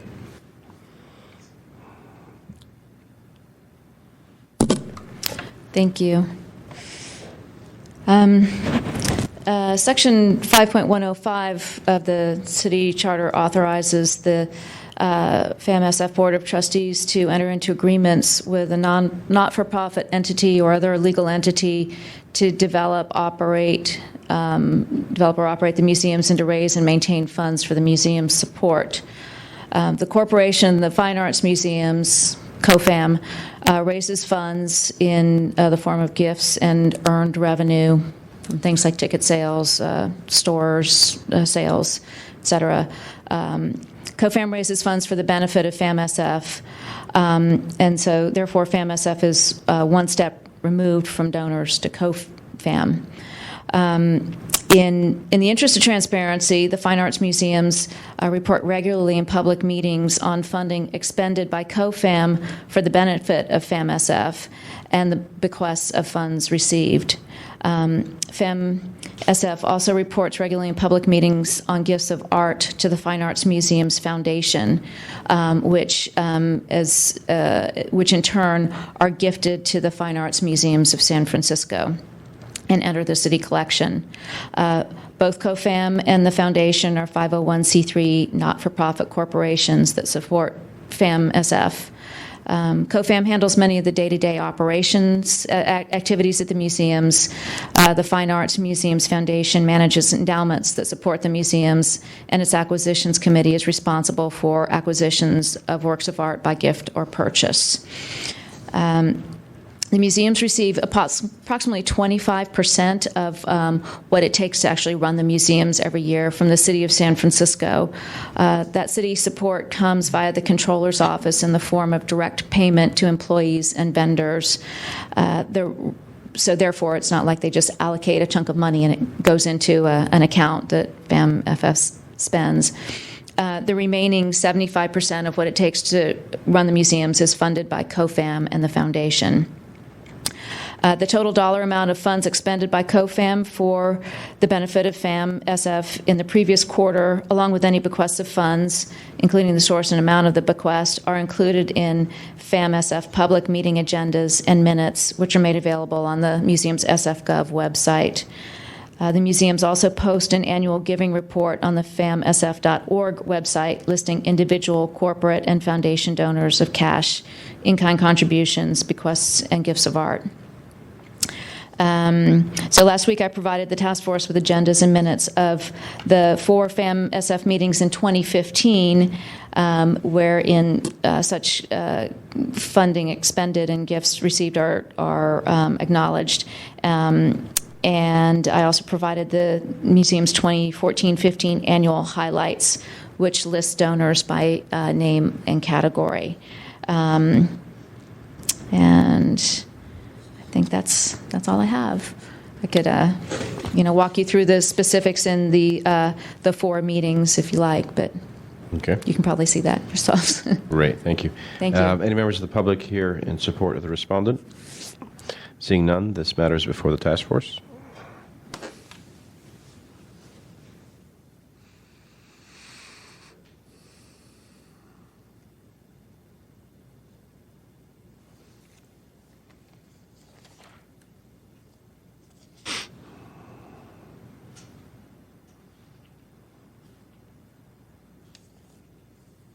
Ms. Bourne, would you approach?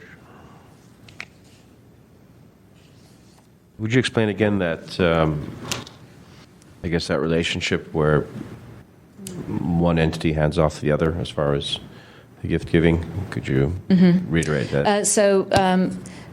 Essentially, the fundraising for the support of the museums is managed by the Corporation of the Fine Arts Museums, and that's really where a lot of our operations are happen. So the city funding for the museums pays things like all of our city employees, the director of human resources, but really mostly our security staff and our frontline staff, the people who take tickets. Those salaries are paid by city funding. The city pays for the light bill, the water bill, the city attorney services, and then they also pay directly to vendors who help to maintain the physical plant. So some of that is for ongoing operations, and then some of it is for capital projects like replacing skylights and things like that. Okay, thank you. Ms. Bourne, before you leave, so I'm a little confused by this. Why, just for my own edification, why is the San Francisco Fine Arts Museum have a separate 501c3 to do that function? What is the relationship of that 501c3 to the city? I'd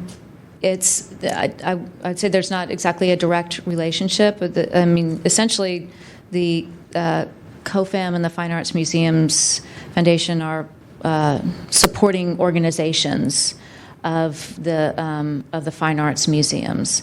So since originally the city paid for everything that it took to maintain the museums and acquire art, and of course over the years there's not enough money there to do that. Were these set up by the city, or are these private entities that set up these 501c3s to support the museums? They are private nonprofit corporations. So nobody involved in the museum sits on those boards?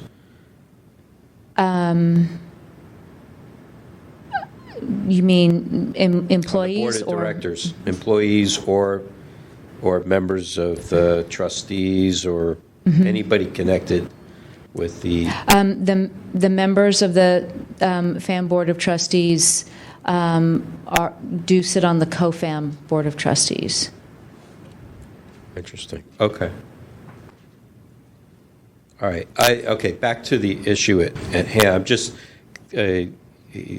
so the issue at hand here is that the fine arts museums have not posted donations over $100 on the website with the particular disclosure of as outlined in the ordinance.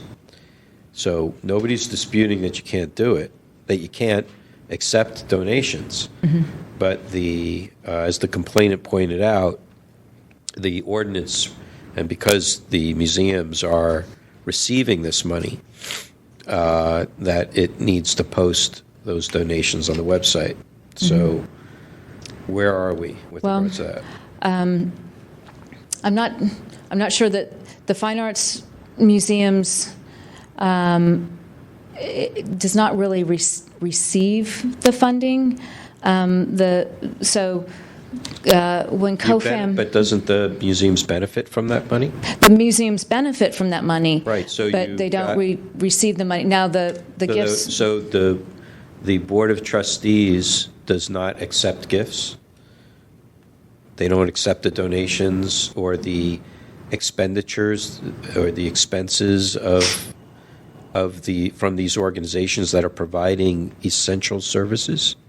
The Board of Trustees, on a regular basis, acknowledges funding expended on behalf of the Fine Arts Museums by COFAM. Acknowledges. Expand on that, please. What does that mean? How does it acknowledge it? So, excuse me, I have to put on my reading glasses. So, if on the January 21st, 2015 meeting, there's a consideration and possible action to adopt a resolution acknowledging funding expended by the Corporation of the Fine Arts Museums during the period July 1 through September 30th, 2014. And is that somewhat, I'm not going down a rabbit hole here, but is that somewhat recorded as part of accounting for the museums? You're receiving money. It sounds like you're receiving money for work that's being done inside of the museum. So how is this not a donation? It's a donation. It's a gift. Gift is the same thing. A gift in kind is the same thing as donation. So and if you're contending that you're not classifying this as a quote unquote donation, and that it's something else so that it doesn't have to be reported, then we'll have a discussion about that. Because I think maybe some of us would have a different idea of that Member definition. Kenyatta? Yeah, I just want to read 6729-6 because it says, "No official or employee or agent of the city shall accept, allow to be collected, or direct or influence the spending of any money." So it would seem even if there's this other entity, the Fine Arts Museums are allowing this to be collected for their benefit. Right. So I hear you. That's kind of heading into the rabbit hole here, because that's not what's before us, per se. What's before us is whether the donations are being posted to the website or not and reported accordingly with regards to 6729-6. What you've pointed out is a different issue. And so the question is that, to me, it's not necessarily part and parcel. It brings up a whole nother set of concerns that are not part and parcel to this particular complaint.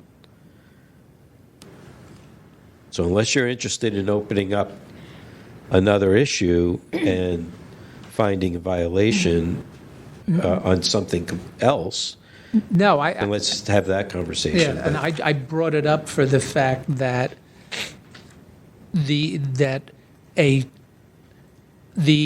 posting of contributions over $100 to me would be required, because even if it's another entity collecting it, Got it. it's Okay. still being allowed. That's good. Okay. To come back to the issue at point, can you point us to where in the minutes, an example? I think you read from it, but going back to your website here, so if I was to go back to current, let's say 2016 minutes of the Fine Arts Museum, or is this another SF.gov site? It would be in the minutes of the, it would be in the minutes of the meeting. So looking at June 1st, or which particular minutes can we see? Well, and I just kind of threw a dart on the board and picked a period of time, but I picked the year 2015. So if you look at the January 21, 2015 minutes, and there would be something similar in the January 2016 minutes. Okay, so looking at January 2015, approved minutes, PDF. So as this comes up, basically, you're showing that there is a regular practice of logging these donations in the minutes, right? Yes. Which is the matter before us, Yes. as Mr. Wolf. So in that it says that the Board of Trustees of the Fine Arts Museums is hereby acknowledged with gratitude funding in the amount of $7,312,676 expended by COFAM for operations during the period July 1 through September 30th, 2014. And then immediately thereafter, there's a resolution to acknowledge bequests of funds received during that same period. And it lists all the estates and the amounts. Okay, and this is an annual reference. It's actually almost quarterly. It doesn't work out quite exactly that way because our bylaws state that we have to have meetings in January, April, June, and October. But we report on the last closed quarter as soon as we can after that quarter has closed. And Member Wolf, you might be able to answer this. Like the posting the draft minutes within 10 days, does the ordinance list a time period for notification of donations? No. Does not? It just says, it says when such funds are provided or managed by an entity and not an individual, that entity must agree in writing by this ordinance. The disclosure shall include, no, it doesn't say. In the previous sentence, it just says, no official employee or agent of the city shall accept, allowed to be collected, or direct, or influence the spending of any money or any goods or any services worth more than $100 in aggregate for the purpose of carrying out or assisting any city function, unless, here's the caveat, unless the amount and the source of all such funds is disclosed as a public record. That doesn't mean in a set of minutes. Mm-hmm. Well, a set of minutes is a public record, but it would have to be in this format. The amount and the source of the funds, and it is disclosed as a public record and made available on the website for that department to which the funds are directed. Okay. Let me just stop you there. So what you disclose in your minutes are every quarter you round up donations and you acknowledge that in the minutes as an amount, but not necessarily a source. Is that correct? Correct. So with the funding expended by COFAM, it's an amount. With bequests, it is. But no breakdown as to who. Right. Okay. And then we also post the annual highlights on the FAMSF website when that publication comes out. And in the annual highlights, do you go into who posted, who donated what? No. We do by the basically by the major gift categories. Because I'm looking here on page 12 of that January 2015, and it says, does hereby acknowledge the former bequests of funds received during the period July 1st through September 30th, 2014 of estate of Alice Summerall X amount, H.T. Crosby X amount. So it looks like they're meeting the requirements within the minutes. Now, what we'd probably prefer to Does it say see. where it's from?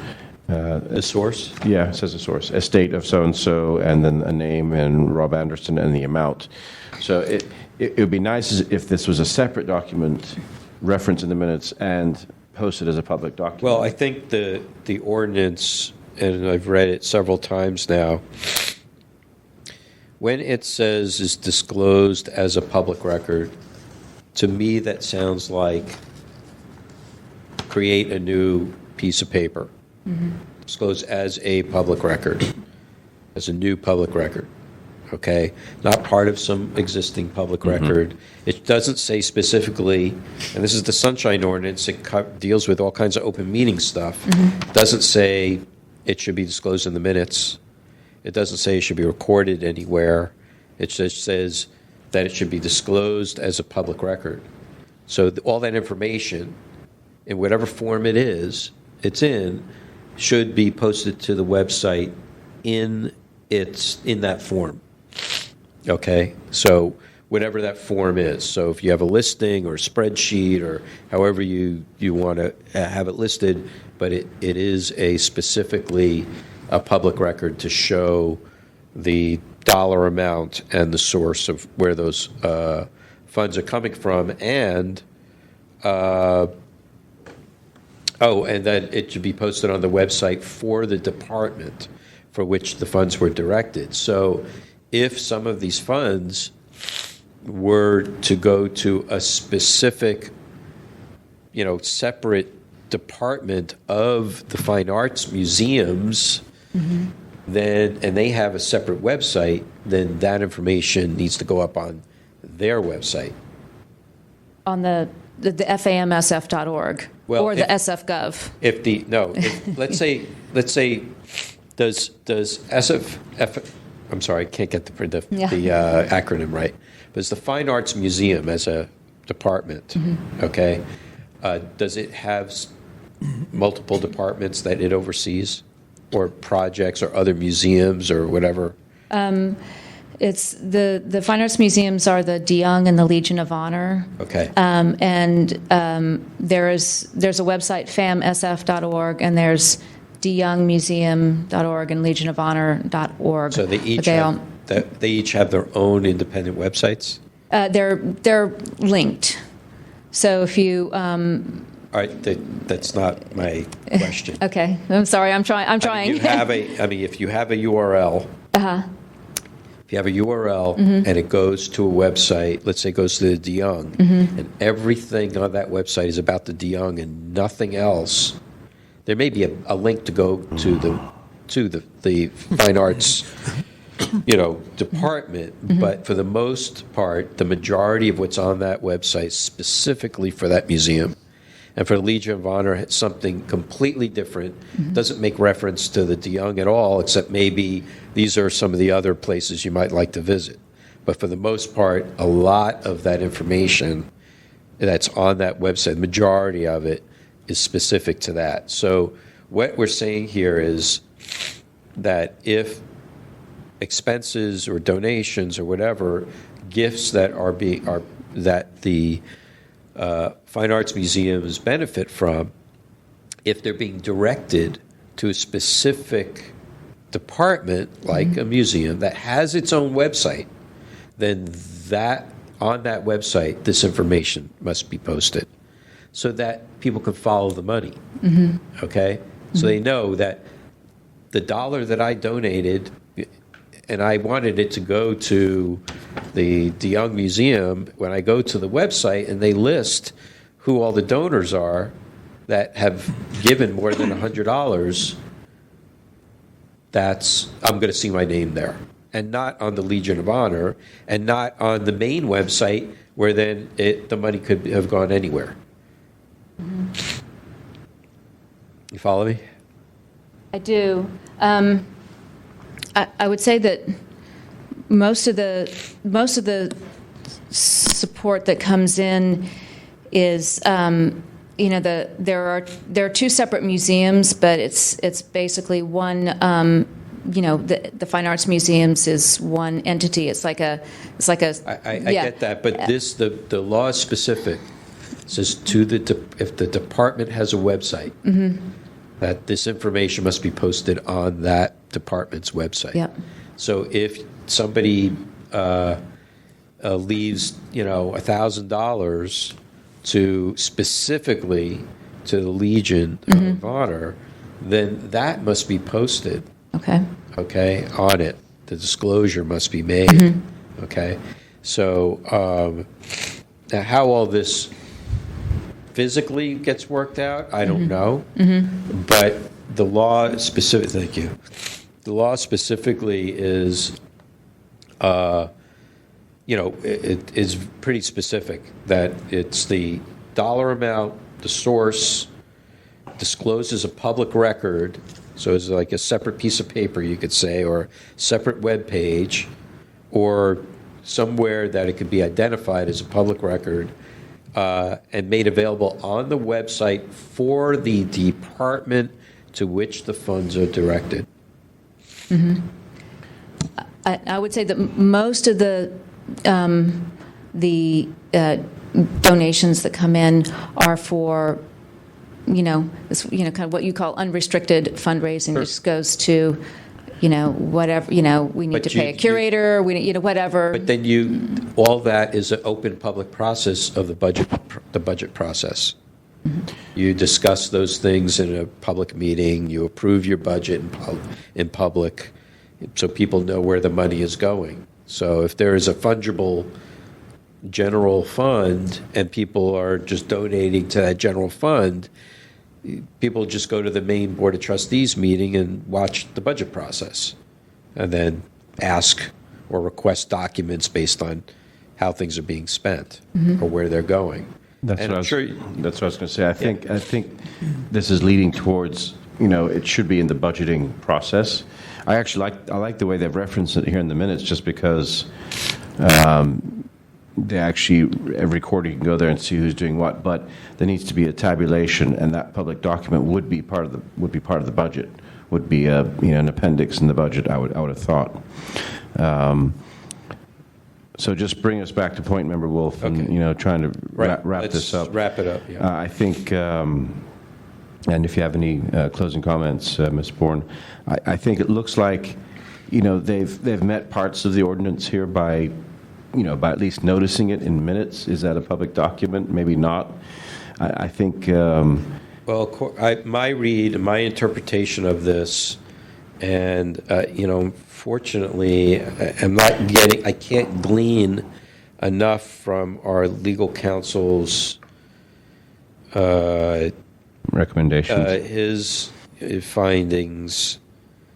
But he basically says did the commission fail to comply with 6729.6 by failing to disclose donations exceeding $100 in value on its website? That it's just that what we're just saying is, because we don't know which $100 we're talking about here. This is kind of a general, broad question. So on the broad brushstroke, items need to be posted. And if there is specific money coming in for a specific department, it's got to be, if they have a website, it needs to be posted on their website. Yeah, what's interesting, there's no time period associated with this requirement, as there is in many other requirements of the ordinance. So that's interesting. The fact that they're reporting it every couple of months or every quarter, I think, is admirable, because you could say they could just post it once a year right before the budget process starts, and that's it. Well, but I think it says when. It just says when such funds are provided or managed by the entity, and not an individual. What does when mean, though? Once a year? When such funds are provided. But, I mean, that's, again, it's a question of the language. If they receive, if somebody donates $1,000 and they receive it in a meeting 2 weeks later, that's when the funds are provided. I see. So when the funds post to the account? Right, when they accept the funds. It's by resolution, they accept it. That would be the case. or managed.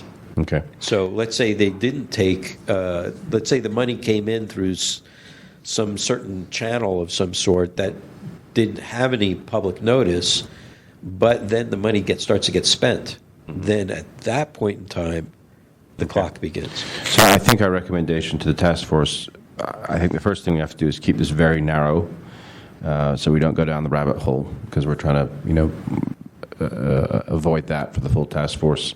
So I think we should specify that we're focusing on this part of the ordinance, and then perhaps a recommendation to the respondent to how to better comply with the ordinance.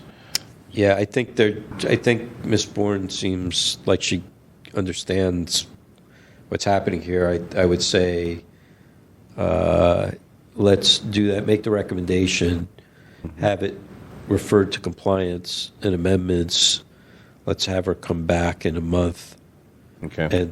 and see what's happened. Okay. So Okay, you're saying but just to take this one straight to compliance, or refer it straight to compliance, or would this need to go to the main board with a recommendation to go to compliance? Well, we can't direct Right. it to Okay. compliance. We have to send it to the Gotcha. the board. The Yeah. task force can only do that. So That's what I thought. All right, so would you like to make that motion? Mr. yeah. Wolf? So I'll move to find in violation of 6729-6 for not posting funds received Exceeding $100. in more than $100 in aggregate as on the website with the amount and the source of such funds. When they're received. Well, it's all in the All right. that particular part of the ordinance, And then recommend, and then recommend referring to compliance amendments okay. committee. Do I have a second? Okay, second. All right, thank you. Can I take some public comment on that motion? Well, wait a minute. One of the things that wait a second, we're kind of out of sequence here. I haven't done So you didn't finish the rebuttal process. So Yep. let's hold off. So do you have any other Motion comments? is out there, Yeah, the but- motion's out there, but do you have any other rebutting comments, Ms. Bourne? It's not a rebutting comment. I would ask conclusion. for, I would ask you to sort of bear with me to let me go back and sort of determine what it would take to do this, and get that input from, the accounting department. And it seems, I think it's going to be a large administrative undertaking, and I just want to, and probably in the period of time between these meetings, I would have some idea, but just for some No, I understand that. forbearance about that, so that I can kind of understand what the impact would be. I Yeah. understand. You'll have some time because it'll go to the full task force, it'll then go to the compliance, and then so there'll be some, It'll come back here, Okay. and then in a month, you'll just report back what's happening and Okay. what's going on. But we recognize, that's why we're making the motion, we recognize that it's not there. Okay, so no matter whether the money's coming from COFAM or just a regular person on the street making a donation, that's what this is about. Okay. Thank you. thank you. Ms. Trabue, any concluding comments? Rebuttal. Rebuttal? I think you got the gist of it, but I thought you started talking about the January 2016 minutes, which is what I pulled up, but then I noticed in the 2015 minutes, it's just very generalized. Here we have the report of donations, which is item... Yeah, on page 12. Which date is that? This is January 15th minutes, and it's acknowledging funds received. Of the full commission? Yes. of the fine arts, what they're acknowledging. SF, the one that you looked at before with the archives.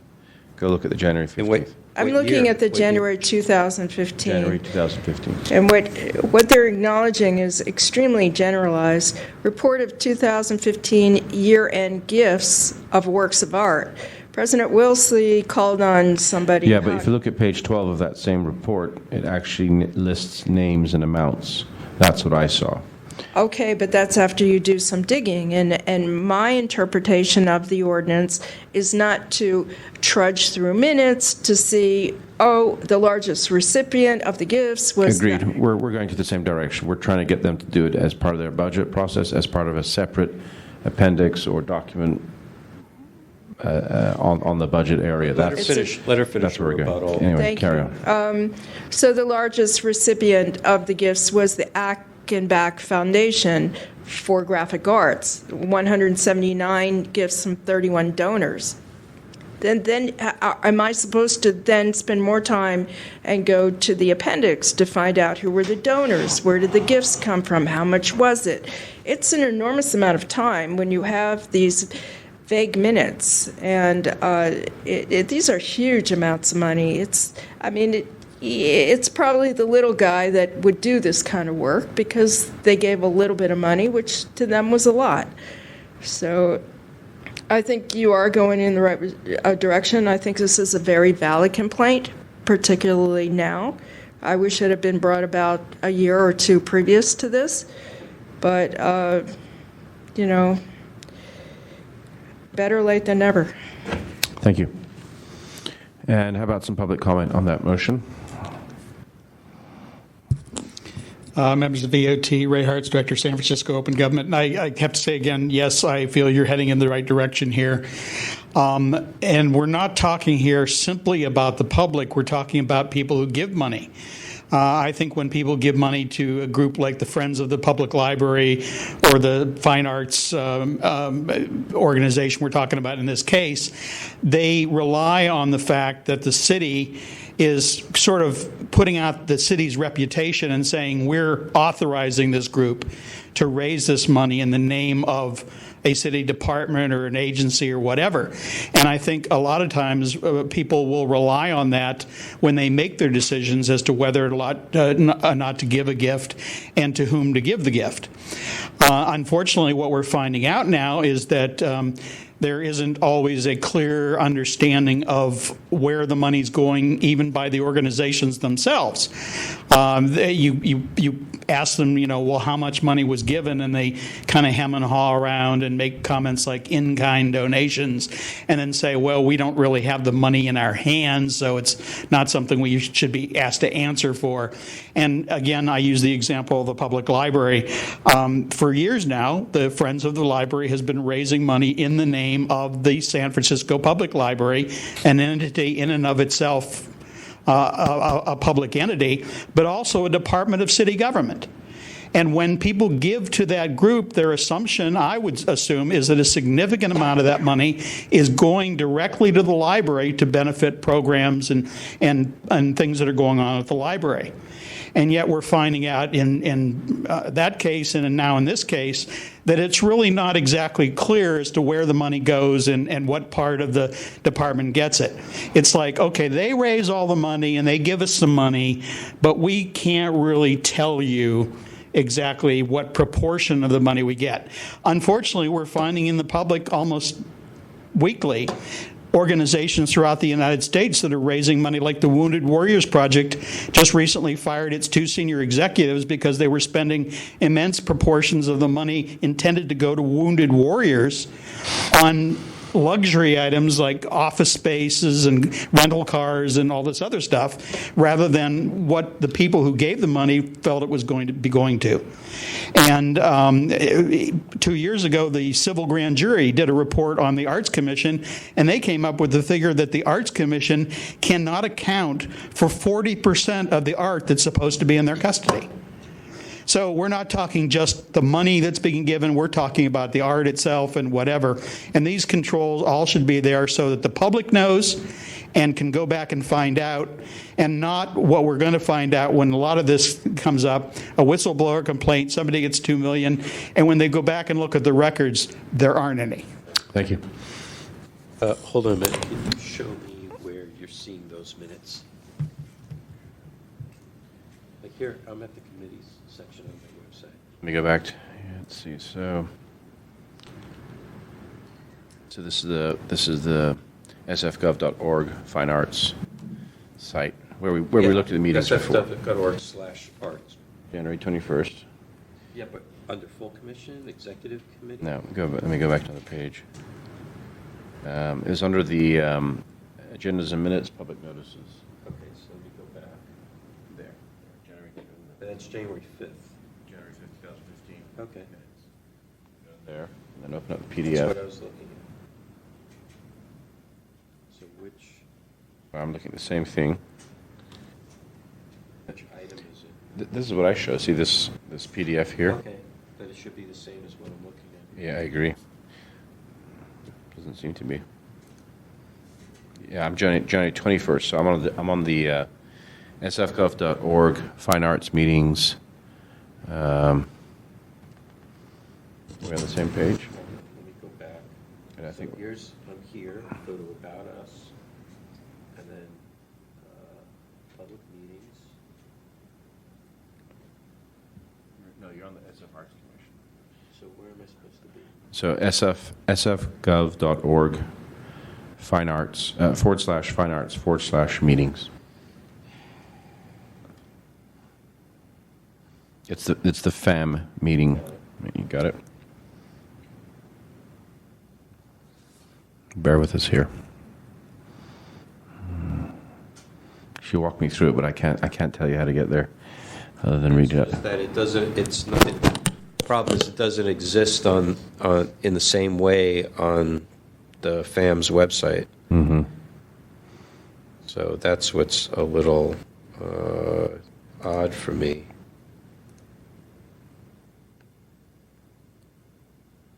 About Us, public meetings, agendas and minutes, and then I get to here. I can't find it. Let me backtrack all the way. Okay. So I started here, www.famsf.org. Start there. So it's not sfartscommission.org. No, famsf.org. So I'm on the, Oh, okay. famsf.org. Okay. And then go to, Got it. Okay. Now go to About, and then Board of Trustees. trustees. And you have a section for public notices. Yeah, go to public notices right there. So here, boards and meetings, right? Yeah, public notices. Why public notices? Well, that's the way I went through. You can try and find another way, but Why would it? public notices. The board's meetings bounces you back to public notices, and then it goes FAM meeting index on the right, agendas and minutes. Okay. Why is it? And yeah, there's kind of a roundabout way of getting there, but Yeah, this is not. that's another Somehow item. it's not organized right. Yeah. And then you can select the and year. then agendas and minutes. Okay, I see. Yep. January 21st, Yep. 2015. 2015. Okay. And it'll give you a little All right. scroll down. There's a PDF Yeah. You've got like two parallel, universes. yeah, for your minutes and agendas for some reason. More is better than less, All right? right. So where's Page this? 12. Page 12. 9, 11, 12. And they acknowledge. Acknowledging funding expended. Yeah, okay. That's right. And they do list it. The estate of this person, that person, and the amount of money for each one. So it's public information anyway. So the idea here is just to collate that into a page on a website under public notices. And you're done. Okay. I think the That's it. I think the political issue that Ms. Bourne's going to face is whether the 501Cs and all the other entities want that, because they probably feel that that's their purview, and that's a battle as custodian of records that we're asking you to take on. There we go. All right. Cross that when we get there. Yes. Okay. Wrap it up. All right. We'll take a Sorry. roll call. On that motion, Member Wolf. Aye. Wolf, aye. Member Canada. aye. Kanata, aye. Chair Hyland. Aye. Hyland, aye. The motion passes. This matter will be referred to the Sunshine Ordinance Task Force, and part of that recommendation will be referred to the compliance and amendments to follow up on the matter. Okay. And then referred to with recommendation of the violation, focusing on the posting, of a more, I will provide the description. from the recording. Okay. Yes. All right. And it will be provided to you for review before distribution. Very good. Next on the agenda is item number 7, file number 15020, hearing, Policies and Procedures Guide, how to respond, how to respond to requests for public records. Just to provide a history, part of the packet are a couple of departments' policies on how to respond to public records. I believe it was the goal of this committee to provide a simple guide to the departments regarding the minimum minimum requirements along with preferred methods to respond to public records requests to make it easier on both the departments and the requesters. Actually, can we back up a moment? First of all, Ms. Bourne, thank you for coming. As scintillating as these next items are, you're not required to stay any longer. I just want to point that out. And I appreciate your time. yeah, we'll be seeing you in the future. Is it too late to take public comment before this item? Just because members of the public have been waiting. That's not a problem. We can take item number 8 out of order if you'd like to at this time. Yeah, let's go ahead and do that, because I feel that the item 7 is more sort of internal housekeeping, something we can Item take number 8, afterwards. public comment. Members of the public may address the Education Outreach and Training Committee on matters that are within the committee's jurisdiction but not on today's agenda. Is there any general public comment at this time? Yes. Members of EOT, Ray Hartz, Director, San Francisco Open Government. One of the things that I want to kind of address is something that you've run in this meeting just, I think, by chance. Several of the complaints that I had orders of determination from during a certain time period over the last few years were not sent, as I believe they should have been, to compliance amendments to get the person to comply with the order. They were sent to EOT. And the question I had was, whose interest does that serve? If I'm the complainant and my issue was and has always been and still remains getting documents, then to me, the order should go to compliance and amendments to get the people to comply with the order, rather than what was done with several of them ending up here at EOT like it's a training issue. Well, fine. If it's a training issue, there's nothing to say you can't also refer it to EOT, but it should, from the respondents or the complainant's point of view, should, in my eyes, go to compliance and amendments to ensure that first, above all, they are complying with the law in relation to the specific issue of the complaint then under discussion. And that's why some of these have become so kind of misunderstandable. And I'll be honest with you, at one point I actually wrote the task force a letter saying that I believe that some of my my determinations were sent to EOT because of a certain member who was on EOT who had a habit of finding ways to make them disappear. And the issue became one then of a discussion between EOT and the department about rules and regulations, and somehow missing the main point of the complaint, which is I still haven't gotten my records. And then when they comply and they're saying, oh, well, we'll do better in the future, it's like, oh, okay, well, let's just ignore the fact that you're still in violation of the law and there's still an order of determination out there that hasn't been met. And, that's like where we are with the Eric Marr thing.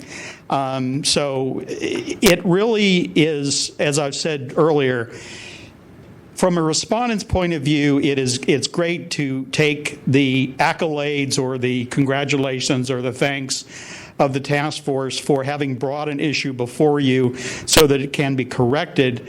But it should never be a situation where what is lost sight of was the fact that an individual brought a complaint about a specific item, and that is the real primary goal and purpose, in my mind, of the task force first. Thank you. Any other members of the public like to talk about? Seeing no other public comment? Public comment is closed. And Mr. Harsh, just to answer that, I'm in complete agreement with you. I think the previous chair, and I think it was, in fact, I know it's the chair pretty much determines or guides where that item then next goes to. It seems like a lot went to EOTC, and I think a lot of that was because at the time the chair and the task force were probably convinced that the respondent was going to comply. They said they would, therefore we took them at their word and then sent it to EOTC to make sure that, trainings and et cetera. But, maybe it should go to compliance first and then to EOTC. Or what I would prefer is to stop referring things so many times. I mean, the law is the law. We've, you have an order of determination saying they've not complied. They have to comply. We should be able to monitor that maybe through the clerk to see whether that has happened and, the case is closed, and that's that.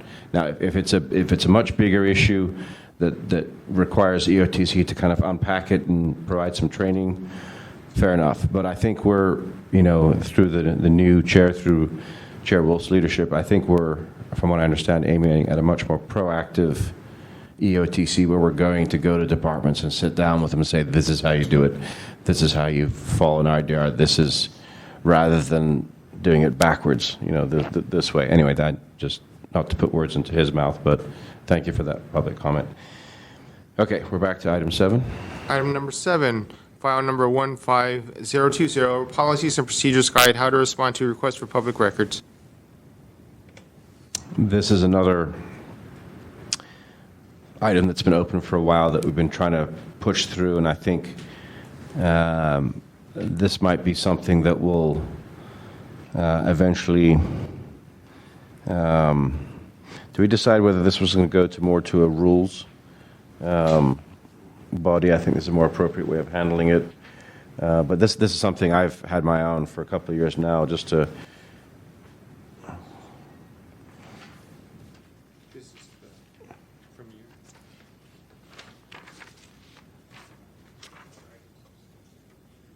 Does the public have this as well? Sure.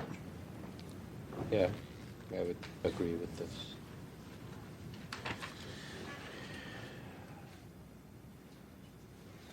Yeah. Yes.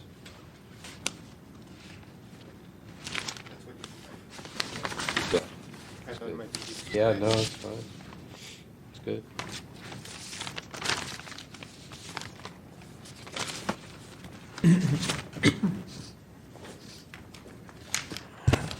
Mr. Chair.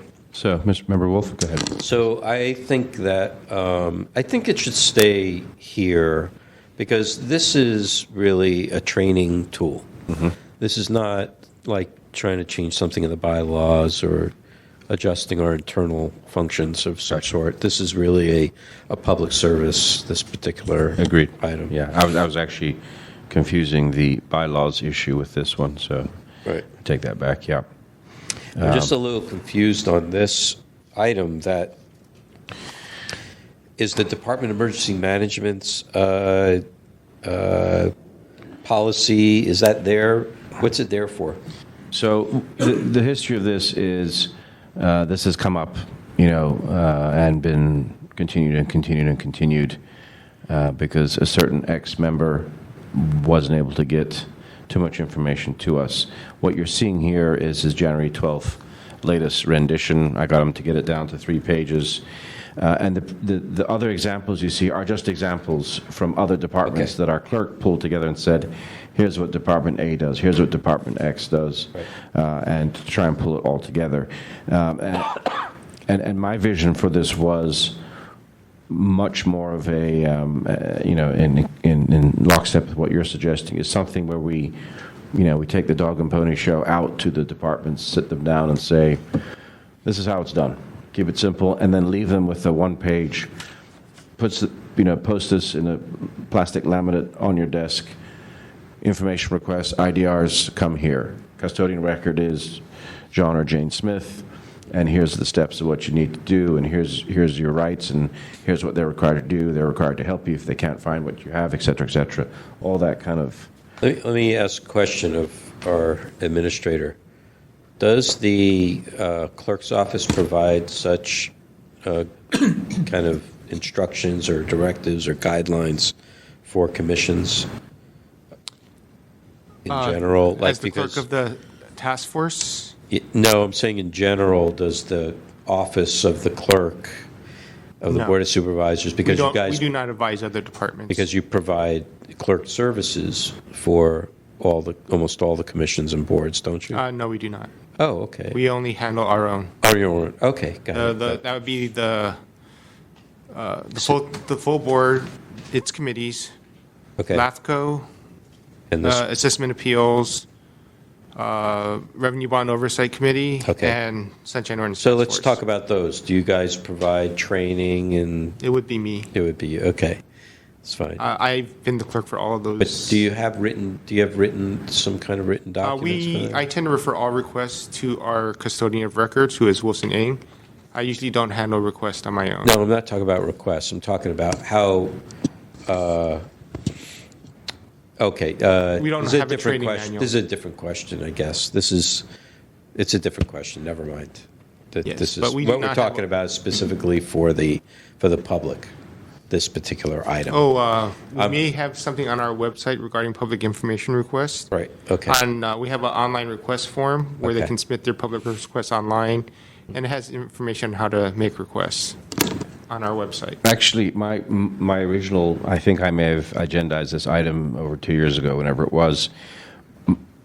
My initial thought was both on the public side and on the department side to boil it down to a one-page cliff notes of how to field an IDR, what the time restrictions are, or if a member of the public, how to ask the right person, ask the right questions for them to help you more.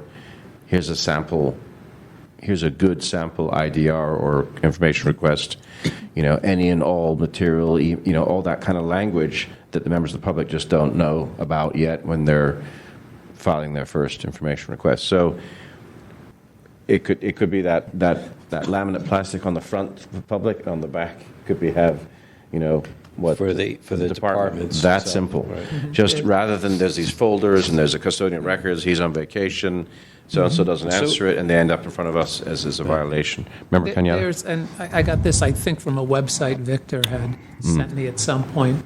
But there's a fan fold, I just printed it, of the California Public Records Act. This is basically for the general public on what the act is about, how to file a complaint over it. And I think something like this for Sunshine, I don't know if one exists, Yeah. but for the public aspect, would be phenomenal. Right. And you could have another one like it, for how a department should respond to a request. Right. Well, I think what you're going to find, the answer to that is they're going to point to the Good Government Guide, Yeah. which is something that the task force has held is not being definitive because some of its interpretations are counter to what the task force interprets the law to be. So we generally don't regard it. It's not a legal document per se. It's just a set of guidelines put out by the city attorney's office. Yeah. And over again, we've been happy to, wanting to collaborate on it so that we can come to some common agreements about things. But I mean, there's some good stuff in here, about, what's covered, what's not covered, private things or medical records, that kind of stuff. But again, to have something fungible, to use a good word, that's live on a desk, but also maybe a link on every department site saying, so you want to find out information about X, and then it links it back to the SOTF site, which has something in more detail, like, okay, you're a first-time information requester. Here's types of information you can request. Here's what you can't get. Here's what a filled-out IDR looks like, and then send them back to that department where there's a blank one, they can go in and fill it out. I mean, that would be where I'd like to get to, both electronically and in person at the desk, where they ask. So for the purposes of this item, which is marked as discussion and action or action, are you seeking to take action on this today as far as the content? No, this is something that's been flailing, for some Okay. time. I think maybe this could be continued to the call of the chair. It could be Okay. put away, but at least there's a 3-page memo here that gets us in the right direction. But my vision of this was, whoever is the new chair of EOTC might have a different vision, but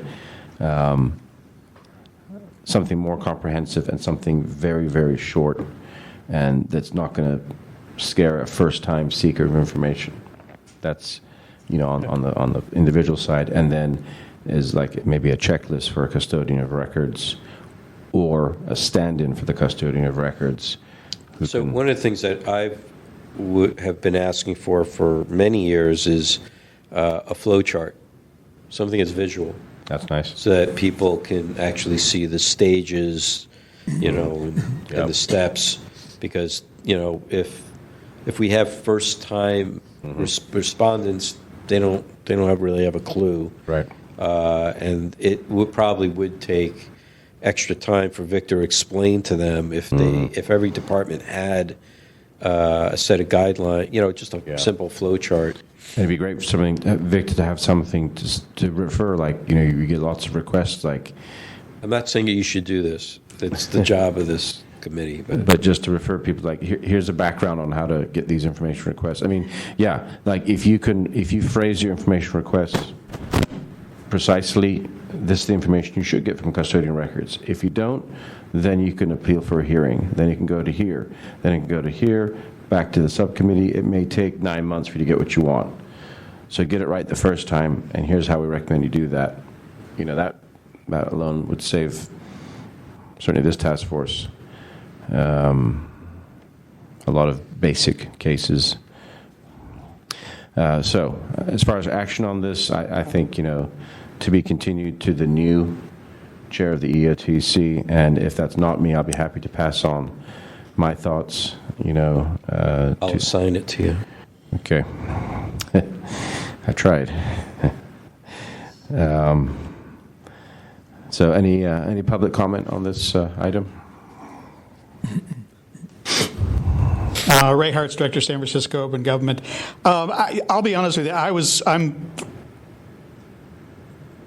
seeing a divergence between what it says on the agenda and what you're discussing, because it says here how to respond to requests for public records, which I would read as telling the department how to respond to a public records request, which is all well and good. But I also heard something which really sounded more to me like, for the public, how to make a public records request so that they're more likely to get what they want without having to go through the task force or anything else. They can simply make a more effective public records request. And I think that's great. Either one would certainly couldn't harm, and it may be a big help. I think there are two caveats that I would like to just put in your mind.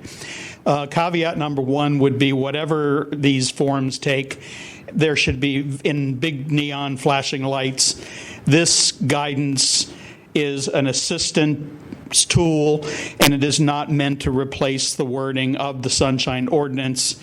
And number two, that there should be somebody in every supervisor's office, in every commission or board or whatever, who actually is a custodian of record, not just simply as a person who responds to public records requests, but someone who gets down into the ordinance, reads it, and really tries to understand what it says.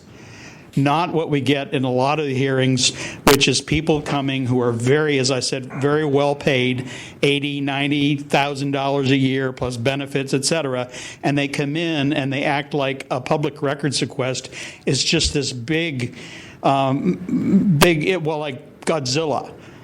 And it's going to take us forever to do this. It's going to whatever. And the interesting thing is, a lot of the public records requests, somebody asked me, why do you always make them IDRs? And I said, because if I don't make it an IDR, you're going to assume it's a regular request and you're going to take 30 days. At least if I make it an IDR, you can only take an extra 10 days. But now we get into the situation where the departments themselves are deciding that we don't think this is an IDR, and therefore we're going to treat it like a regular request, which is a whole nother issue. But whatever these guidance or tools or whatever you want to call them are, they should make it very clear that it does not diminish their responsibility of understanding the law and complying with the law, and it cannot be taken as something which supplants, in their mind, the actual reading of the ordinance. Because I think a lot of people, if they actually read the ordinance, would understand pretty clearly where a lot of their issues come from. Thank you, Mr. Hartz. And yes, to answer that question, basically, what you're seeing here is former member Pilpel's interpretation of one side of the bigger picture of what I was trying to get to. I actually had an excellent idea of maybe enlisting Mr. Hartz's support as a IDR trainer in the field.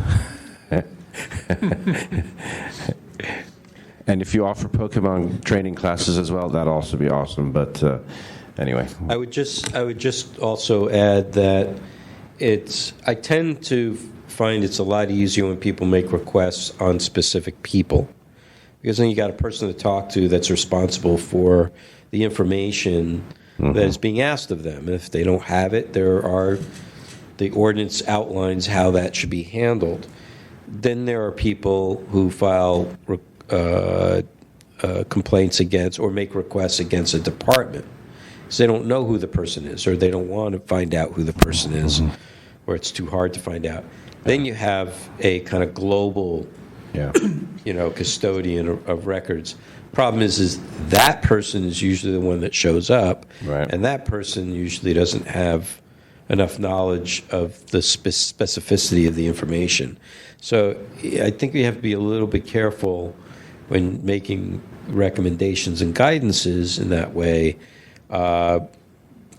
because, just to be clear that, there are different ways, not just different ways to ask for a request, a regular request versus an IDR, but who you're asking it of. Yeah, always request a person and the department head is what I would recommend. And be clear of your intention of that, of whatever request you're making. And so I think that's an important factor. Yeah. Member Kenyatta? Yeah, I think a simplified guide, and I'm going to the how the public can make a request. And if we had that and we could go out and interact, go to neighborhood group meetings, we could see a lot of different people filing complaints, because people would become more active in the process. They would know that there's actually a process for them to be involved in. And if they did have issues, they would know how to file a complaint. I mean, I've only been here for a while, but we see the same people most of the time filing the complaints, because these are people who are interested in what's going on, and they know about the ordinance, and they know how to do this. But I think there's a really great opportunity to educate the general public. Yeah, don't worry. Even they take a vacation sometimes, so we'll start to see some near faces here. We also tend to group them together for efficiency in departments and whatnot. But yeah, good point. All right. So motion to continue this to the call of the chair. So moved. Second. Any public comment on the motion? Seeing none. Can we do this without objection? Yeah. All right. Next item, please. Item number 9, announcements, comments, questions, future agendas, items, and pending calendar by members of the Education Outreach and Training Committee. You'll find listed below a list of hearings of items of interest to the previous members of the Education Outreach and Training Committee. These were issues that were brought up either by previous hearings or just ideas of the members of potential subject matters for the committee to attack or take up. If there's any that you would like to remove or modify, please let me know. Or if you want me to schedule them. Yeah, just right off the top, if you notice, the first 5 items are all about developing solutions for departments, and then file 15044. Actually, no, I misquote that one. But most of it is about policies and procedures for processing requests for public records. So that's something I think that hopefully we're going to address globally in item 7. And I don't have any other comment on the other items at the bottom. Members? Any public comment on this item? Ray Hartz, Director, San Francisco Open Government. The one that I'm most interested in is file number 15044, and that is the use of audiovisual equipment at San Francisco Library Commission. I filed 2 complaints with the task force, got 1 order of determination because they basically refused to allow members of the public to submit something that could be put on the overhead. I got an order. It was sent over to Ethics. Ethics announced it the day I left the state to visit my family in Florida, and had the hearing the day before I got back. Oh, well played, well played. Well played, yes. And the library showed up and said, oh, we would have to spend more than $40,000 to make it possible for Mr. Hartz or other members of the public to use the audiovisual. And I had discussed with Sue Blackman, the Library Commission Secretary. I said, I can email you a PowerPoint slide. I mean, you use PowerPoint in all your presentations. And she refused to even admit to that. And I said, if you want, I can mail it to you. I can bring it down and hand it to you. It's just one slide, just a PowerPoint slide. Just put it up like you do all the other ones. And the answer was, silence. And they actually did, when they were before the Ethics Commission, Commissioner Sullivan asked whether or not they had researched ways of being able to do that. And they said, oh, yeah, we looked into all sorts of ways, and there was just no way. There was no way to do it. We would have to build a whole new podium and then the ADA, and we'd have to take out all these seats in the front that are for the disabled, and we would have to dig channels in the concrete and all. I mean, it was dramatic. They had the head of facilities maintenance there testifying, and the city librarian and all this other stuff. And what it came down to at the task force when the original order was issued was the Friends regularly they're always an outside group. They were allowed to come in and do presentations and put up slides. And someone on the task force said, well, you're saying that they're allowed to do it because they're invited, and the members of the public are not, because they're not invited, they're just members of the public. And then someone said, well, would you ask Mr. Hartz or Mr. Warfield, who was also in the meeting, would you invite them to speak? And of course the answer was no, because then we'd have to give them access to the audiovisuals, and he does enough damage as it is with his words. And if he has pictures to go along with it, it's going to be really hell. So this one is a particular interest because it did come back a second time when they continued to refuse to allow access, and the second time the task force failed to find a violation. Thank you. All right, that closes public comment. Move to adjourn. Second, this meeting is adjourned.